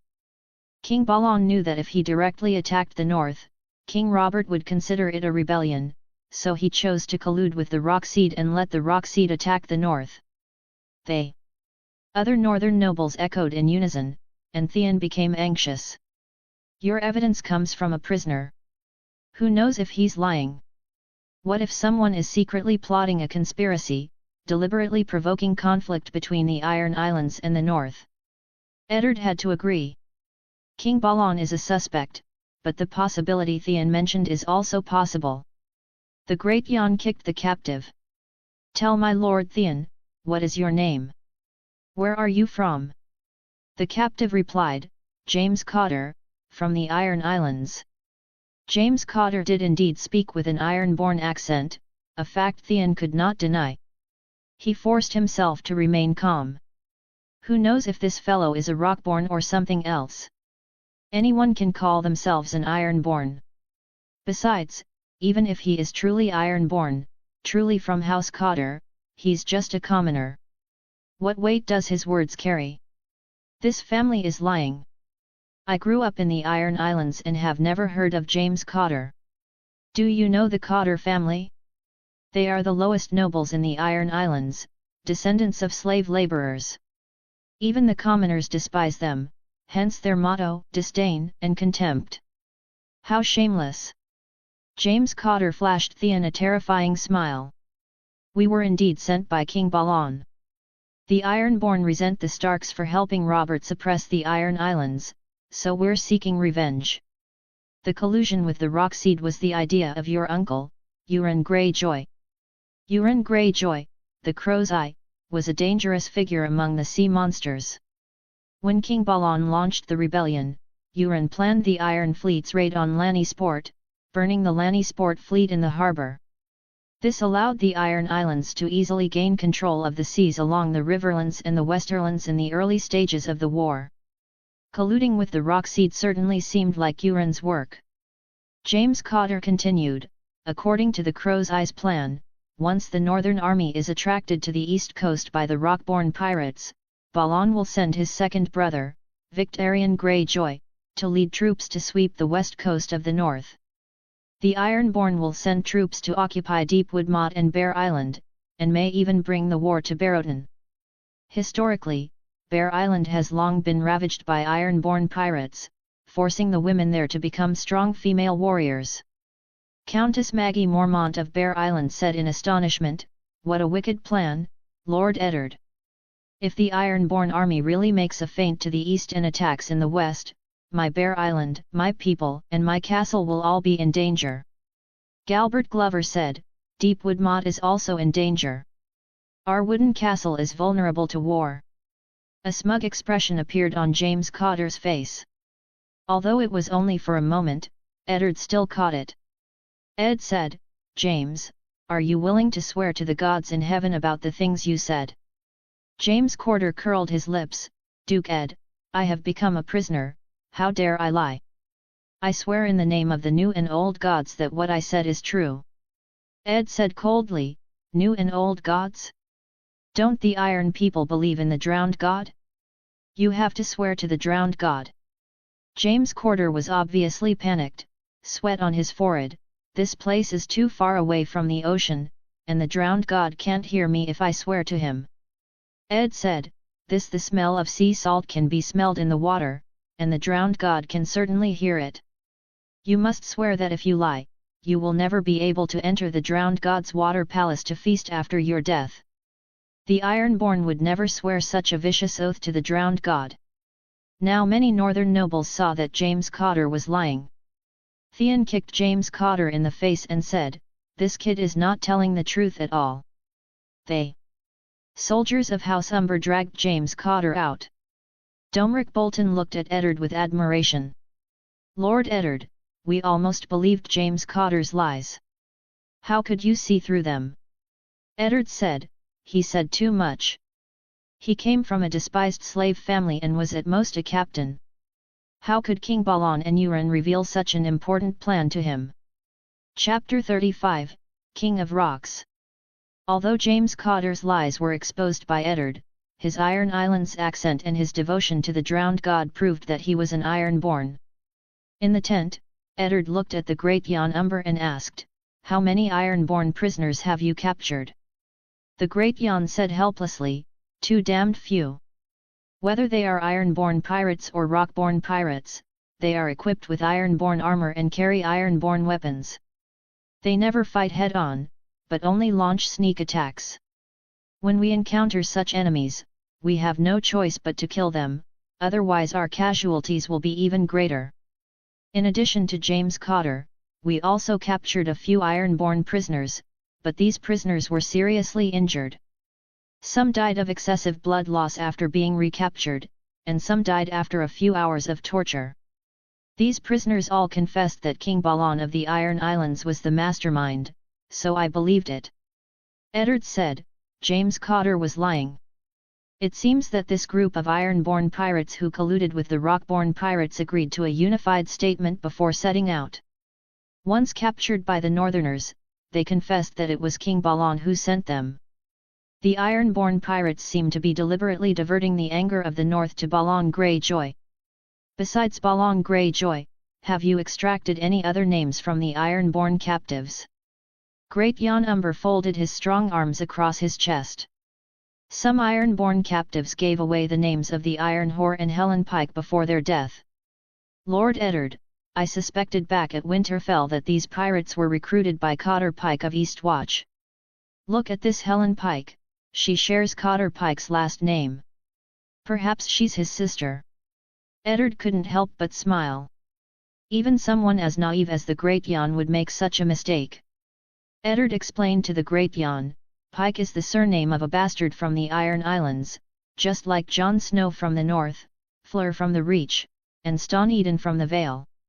If there really is such a person as Helen Pike, it can only mean that she is a bastard from the Iron Islands. What relationship does she have with Cotter Pike of Eastwatch? The Great Jan suddenly realized, so that's how it is. Could it be that the Iron Bitch and a bastard named Helen Pike planned this attack on the East Coast together? Damn it, I feel bad when I think about losing a battle to a woman. Eddard said, what about the Rockborn captives? What have they revealed? The Great Jan said helplessly, since the war with the pirates began, we've captured even more Rockborn pirates, probably a dozen or so. But many of these barbarians would rather die than reveal any information. However, under torture, we did gain some insights. The Rockborn captives revealed that the 9 Rockborn tribes, led by Samuro Crow, have seized the Ironborn equipment and are growing stronger. They will continue to bring wealth back to the island. Domeric Bolton, heir to the Dread Fort, took notes with a pen. Due to the scarcity of ancient books on Skagos, the island has always been shrouded in mystery, and even the Citadel lacks information. Domeric Bolton was determined to record all the information he had gained from the battle with the Rockborn tribe. He tentatively titled the book Forgotten Corners of the North, a complete record of Skagos and Rockborn. Domeric stopped writing. Lord Great Jan, did the Rockborn captive reveal how many tribes there are on Skagos? Great Jan Umber stroked his beard and pondered, my people did ask, and the Rockborn captive said there are more than 30 tribes of varying sizes. The 9 most powerful are the Great Tribes. Among the 9 tribes, the Crawler tribe and the Stain tribe are the most powerful. Samuro Crawler unified Skagos more than 10 years ago. The leaders of the major tribes swore blood oaths under the Heart Tree and swore allegiance to Samuro. Samuro was crowned King of Stone. Eddard frowned and said, King of Stone? It sounds like this Samuro is more dangerous than Mance Rayder, the king beyond the wall. Did the Rockborn captive say when the Ironborn pirates came to Skagos? Ever since Aegon the Conqueror swept across Westeros with his dragons, and the last Northern King Torrhen Stark offered his crown and surrendered to Aegon, the Stark family of the Northern King was downgraded to the Duke of the North. Since then, there has been no king in the North. Now, on the Isle of Skagos, the back garden of the North, a king of the stone has emerged. How can the Stark family tolerate this? Great Jan Umber frowned and said, 3 years ago? 5 years ago? I can't remember clearly. Theon Greyjoy said, Lord Eddard, whether it was 3 years ago or 5 years ago, it was after my father's rebellion was suppressed. After the rebellion in the Iron Islands was suppressed, my father restricted the Ironmen, allowing them to go out to sea to fish and not to plunder in the 7 kingdoms. However, the Ironmen were allowed to plunder in the Stepstones and the Summer Sea. Pub Future adds. The Ironmen are pirates of the sky and a free people. The captain of every longship is the king of his own ship. Naturally, these Ironmen are unhappy with my father's ban. I guess it was during this period that a group of Ironmen, who wanted to conquer the sea and plunder wealth, left their homeland and began their adventure in the Stepstones or the Summer Sea, and came to Skags. Eddard frowned and said, but this can't explain why they chose Skags alone? There are so many ships from the Seven Kingdoms and free trade cities in the Stepstones every day. The pirates can make more money by plundering in the Stepstones, which is closer to the Iron Islands. Why did they choose to come to Skags and plunder the east coast of the north? Theon lowered his head in thought, this is indeed very abnormal. Eddard turned to the Great Jan, did the Rockborn captives mention the names of the Iron Bitch and Helen Pike? If the Rockborn captives also mentioned these two names, the credibility of the Ironborn captives' confessions would be much higher.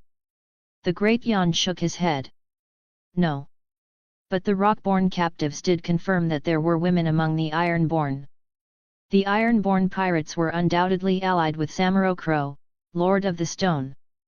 But these Rockborn were just ordinary raiders, and it's unknown what kind of ties their king had with the Ironborn.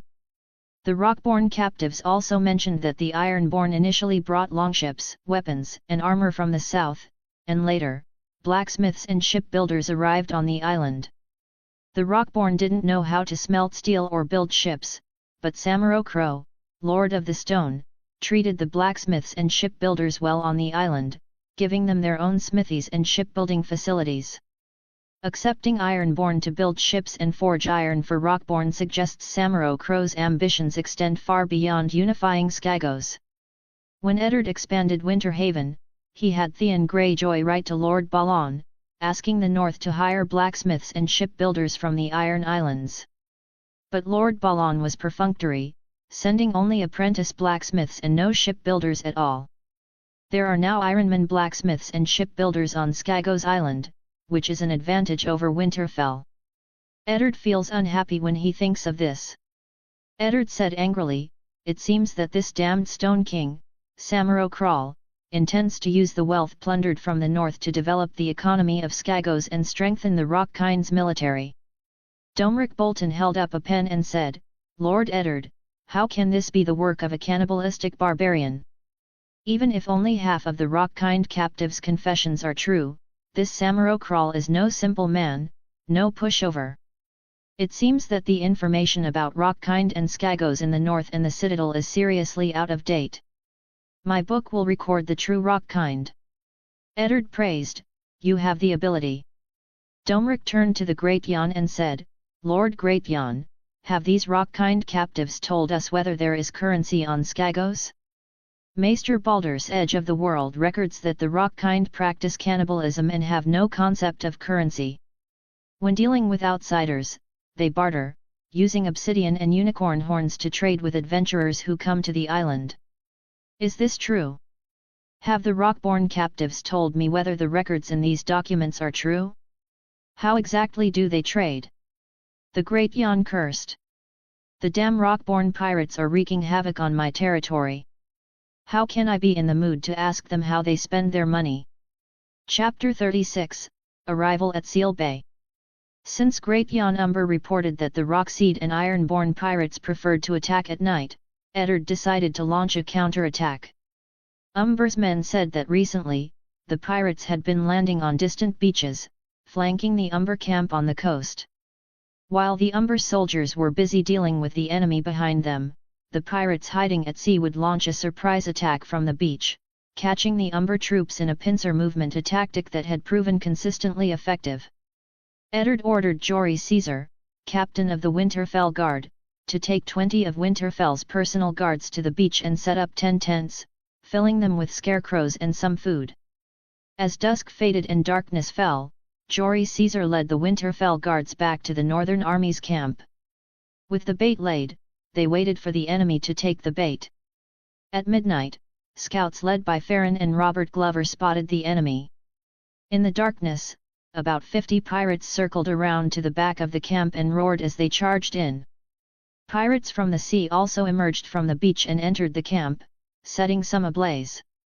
The pirates quickly discovered the tents were empty, only straw men remained.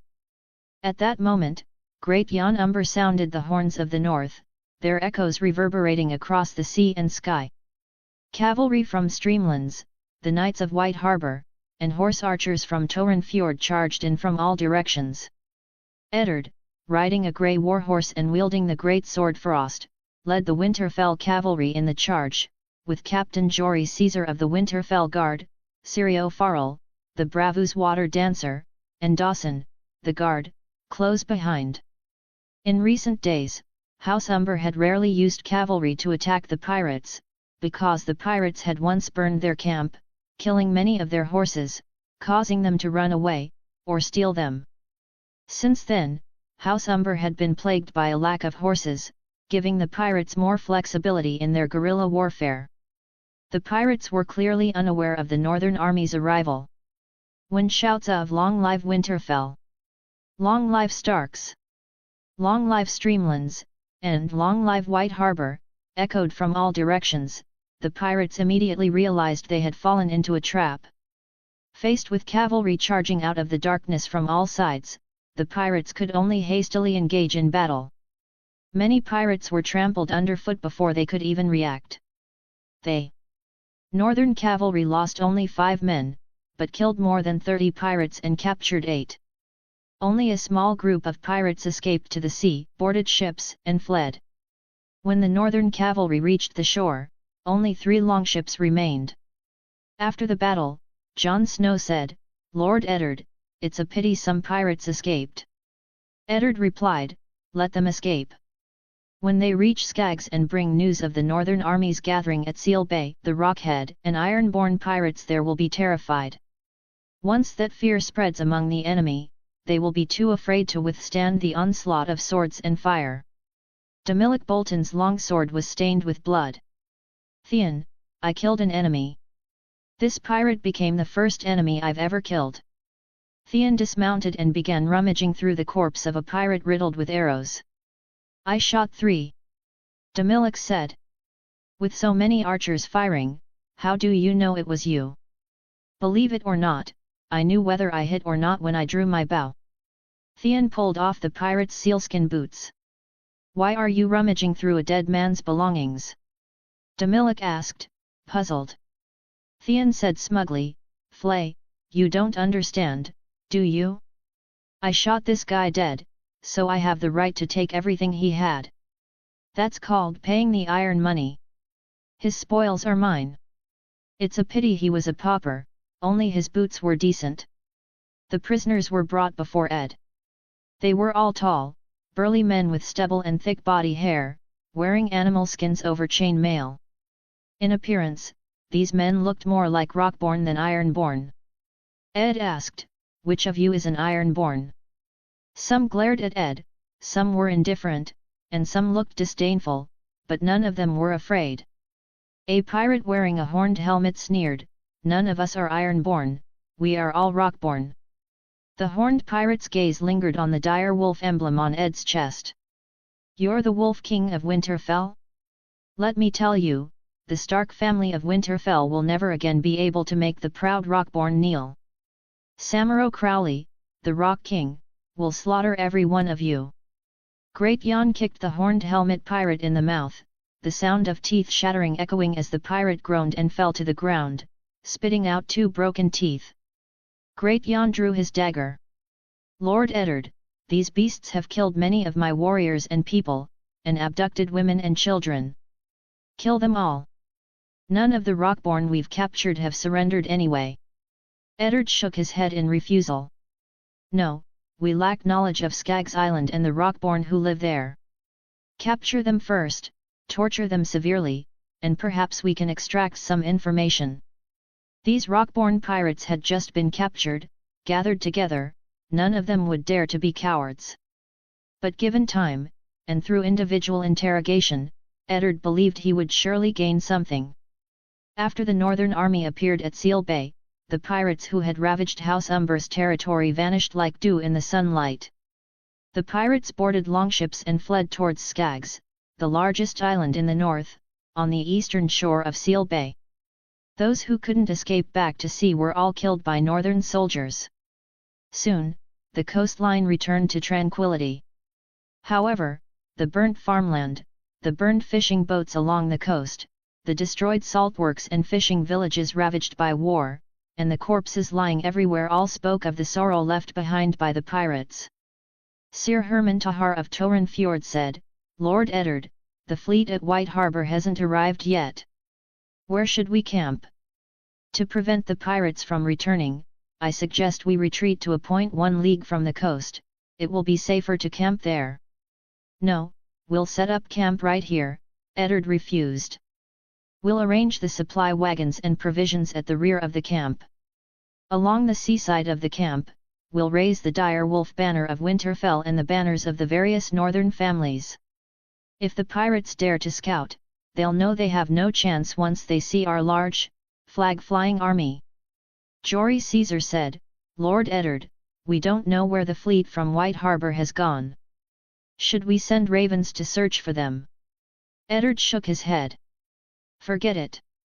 Sending ravens to the castle is pointless. The question is, send a message across the sea to find a fleet? We'll likely find nothing. Besides, there might be pirate ships at sea. If the raven is shot down by pirates and the message falls into enemy hands, we'll only be at a disadvantage." "Lord Ed," said Big Barrel War of the Mountain Clan, "are we just going to stand here and do nothing but wait for the White Harbour fleet?" Ed sighed, "We can only wait. That's how it is in cross-sea warfare, without ships, you can't do anything." Ed could only hope that Willis Mendelbrot had lost the fleet at sea, otherwise, the Northern Army's food supplies would be wasted. End of chapter. Chapter 37, Trapped by the Sea. Eddard Stark, along with his bastard son Jon Snow, his adopted son Domeric Bolton, and his adopted son Theon Greyjoy, stood together on the beach, gazing at Seal Bay. Since arriving at Winterfell as an adopted son at the age of 10, Theon Greyjoy had never seen the sea again. Returning to the beach, Theon was overjoyed. He took off his boots and walked a circle on the sand before returning to Eddard. "Lord Eddard," he said, "to smell the sea salt again, to hear the sound of the waves, I feel my blood boiling again."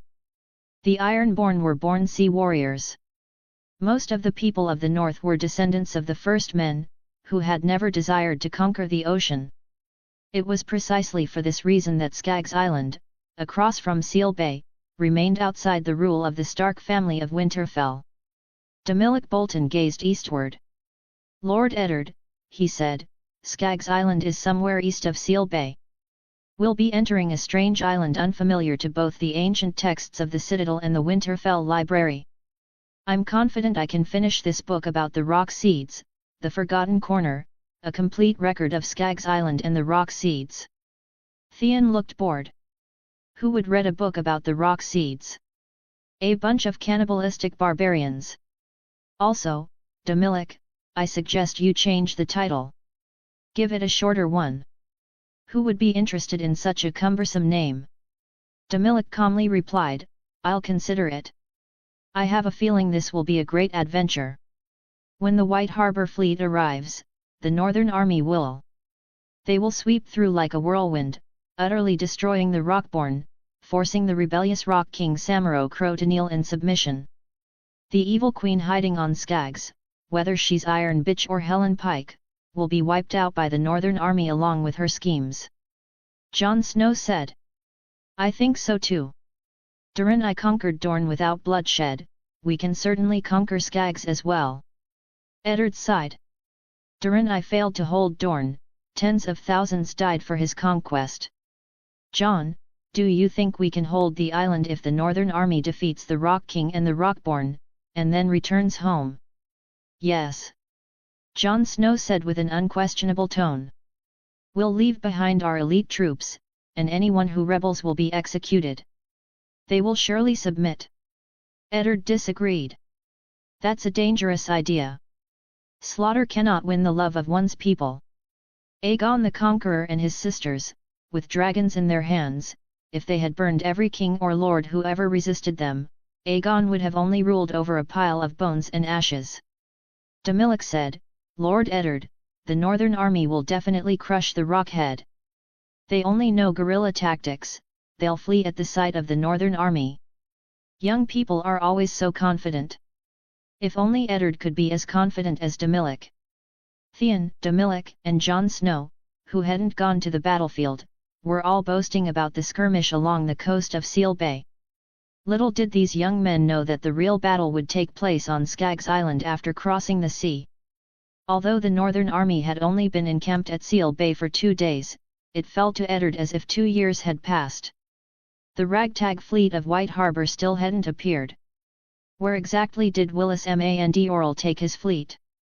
The fleet at White Harbor included a Pentos mercenary fleet, longships hired from the Three Sisters Islands, large sailing ships requisitioned by Earl Willis Mandorl at White Harbor, Pentos merchant ships, Ibn whaling ships, swan ships from the Summer Isles, and merchant ships of various sizes from all over the Seven Kingdoms, as well as some fishing boats from Old Town and Widow's Lookout. Sir Herman Tahar, in charge of supplies, inventoried the provisions and told Eddard that there was enough food to sustain the Northern Army for 2 months, or 3 months if used sparingly. Great Jan Umber was also willing to provide the Northern Army with their winter reserves, so provisions were plentiful. Eddard was still heartbroken. Winterfell was heavily in debt. Since borrowing 500,000 gold dragons from the Iron Bank and another 100,000 from Lord Wyman Manderley, Eddard had become the poorest Duke of the North in history. No Stark Duke had ever incurred such a debt. If Willis Manderley's White Harbor fleet encountered an accident at sea and couldn't reach their destination, Eddard would be defeated before the war even began. Unable to cross the sea, Eddard had no choice but to send his vassals home with their armies. This meant all the money spent on mobilizing the army and the march was wasted. And once the Northern Army left, the pirates of Skaggs would once again rise from the sea, wreaking havoc in the territories of Houses Umber, Karstark, and Bolton. If Winterfell's expedition to Skaggs failed, the Rockseed and Ironborn pirates would ravage the eastern coast of the north for years. Eddard had no doubt about that. With the Rock Kings now possessing blacksmiths and shipyards on the island, their power would only continue to grow. Eddard would find it difficult to organize such a large-scale campaign against Skaggs Island again. This time, Maester Luwin of Winterfell and Eddard's wife, Catelyn, strongly opposed his mobilization of an army. Next, the vassals of the north would likely oppose Eddard. Winterfell was powerless to annihilate Skaggs Island. The mysterious Iron Bitch, Helen Pike, and the Rock King would remain on the island in secrecy. Without a fleet, they couldn't cross the sea, leaving Eddard helpless on land near Seal Bay with his army. The Northern Army's raid along the Seal Bay coast caught the pirates off guard, capturing several longships, but so few that they weren't even qualified to challenge the pirates at sea, let alone transport a large army. Eddard grew increasingly anxious and turned to Demillic. With Maester Luwin remaining in Winterfell for the Northern Army's campaign, Demillic was responsible for managing the ravens and delivering messages. Back when I was in Winterfell, I instructed your father, Roose Bolton, to meet the White Harbor fleet at all costs and escort it north. Judging by the timeline, the White Harbor fleet should have already passed the Dreadfort's coastal territory. Why hasn't your father replied? Demillic pondered for a long time. Lord Eddard, we've spent most of these past few days on the march. Even if the Dreadfort released ravens, it would be difficult for them to find us while marching in the open. Even if my father sent ravens, who knows if eagles or hunters along the way might shoot them down. I suspect that if the White Harbor fleet arrives, the fleet and the Dreadfort soldiers will attack from both sides, and the pirates will flee at the mere sight of them. My father might have taken the Dreadfort soldiers aboard and is heading towards Seal Bay. I suggest sending light cavalry to the Carholan territory to see if the White Harbor fleet has appeared along the Karstark coast. Eddard sighed. That's the only way. Go tell Jory Caesar to send Winterfell guards on horseback to Carholan to ask Lord Rickard Karstark if the White Harbor fleet has actually gone there. Whoosh! The horns of the north tore through the sky. Eddard saw ships approaching Seal Bay in the distance, their banners bearing the crest of a male mermaid wielding a trident, the very emblem of House Manderley of White Harbor. The White Harbor fleet Eddard had been longing for had finally arrived. Chapter 38, White Harbour Fleet. Duke Eddard greeted the commander of the White Harbour Fleet, Willis Manderley, heir to the White Harbour Fleet, at his command tent by the sea. Accompanying Willis Manderley were Lord Roose Bolton of Dreadfort and Lord Ricard Carstark of Calhoun. Along the way, the White Harbour Fleet was joined by 1,000 Bolton soldiers and 800 Calhoun soldiers. Willis Manderley was bald, with a tangled, walrus-like beard that made him look filthy. Like his brother Wendell, Willis Manderley was a large, fat man, but while Wendell could ride a horse, Willis was too fat to do so. "Lord Ed, I've never been seasick before," Willis Mondell said apologetically to Ed. "However, my father told me that this mission is extremely important. The White Harbour Fleet must be brought to Seal Bay, otherwise it will delay Duke Ed's expedition to Skaggs Island. Therefore, when the fleet left White Harbour and I was commanding it from the ship, the immense pressure caused me to suffer from insomnia and seasickness every day." According to Willis Mondell, Earl Wyman of White Harbour attached great importance to the expedition and sent Willis, the heir to White Harbour, to lead the fleet. Unfortunately, Willis was exhausted as soon as the fleet left White Harbour, and before even reaching the Three Sisters Islands, he was vomiting so badly he couldn't leave his bedroom. The task of commanding the White Harbour Fleet fell to Sir Marlon Mondell, Earl Wyman's cousin and the experienced commander of the White Harbour garrison. Ed asked Marlon Mondell, "Was the journey smooth?" Marlon Mondell, a robust man in magnificent silver-white armour, replied, "Duke Ed, after our White Harbour Fleet sailed out of Biting Bay and into the narrow sea, we frequently encountered some rocky pirate longships. These longships fled north upon seeing our fleet.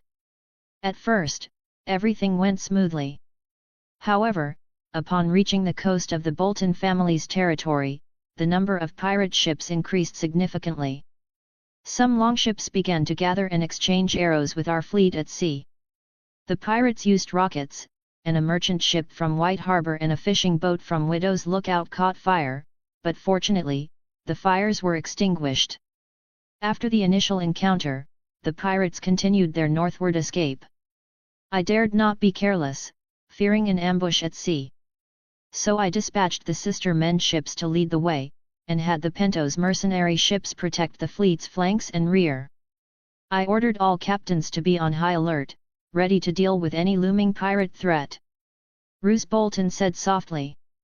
"Sir Marlon Mondell's tactics were so effective, the White Harbour Fleet easily helped us drive away the pirates from the Dreadfort region." Great John Umber grumbled, "Just as I predicted, the pirates only took advantage of our lack of ships, they would only flee when they encountered a fleet." Marlon Mandorl said, "When the Dreadfort forces joined the fleet, the pirate ships tried several times to flank us, but were repelled by the Pento's mercenary ships and our fleet's archers. By the time we reached the coast of the Cahorn territory, the pirates dared not approach and fled towards Skaggs Island. We sank several lone pirate ships and captured some prisoners. These prisoners are all rock people, tall and strong but not good at rowing. We couldn't capture any iron-borne ships." Ed was relieved that Willis had vomited almost the entire way from White Harbour to Seal Bay.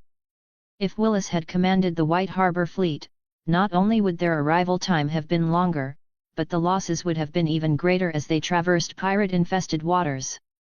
After all, it was just a ragtag fleet mainly composed of merchant ships, with mercenary ships whose loyalty was questionable, and captains and sailors from all over the Seven Kingdoms, including Rees, Ibn, the Summer Islands, and other parts of the Seven Kingdoms. Only a veteran like Marlon Mandalay could handle such a fleet and deal with such a complex situation. "Sir Willis, you've worked hard." Although the credit belonged to Marlon Mandalay, Ed praised Willis first. Willis patted his large, walrus-like belly. "Indeed. Lord Ed, I lost over 10 pounds at sea. But, having successfully brought the White Harbour Fleet to Seal Bay, I've finally completed my mission." Eddard surveyed his vassals in the north. "Now that the fleet at White Harbour has arrived, there's no reason for us to linger. We must cross the sea immediately and head towards Skaggs." Great Jan raised his fist. "Those damned rock-born and iron-born pirates are burning, killing, and looting our lands, kidnapping women and children. We must avenge them. Now it's our turn to go to their territory. Robert Glover of Deepwood Keep, Sir Wendell of White Harbour, Earl Ricard Karstark of Calhoun, and Sir Herman Tahar of Torren Fjord all roared for revenge. Roose Bolton said softly, "My only concern is that we don't know exactly how many longships Skaggs Island has. If the pirates choose to launch a surprise attack when the Northern Army is halfway across the sea, what are our chances of winning?" Lord Ricard Karstark was somewhat displeased.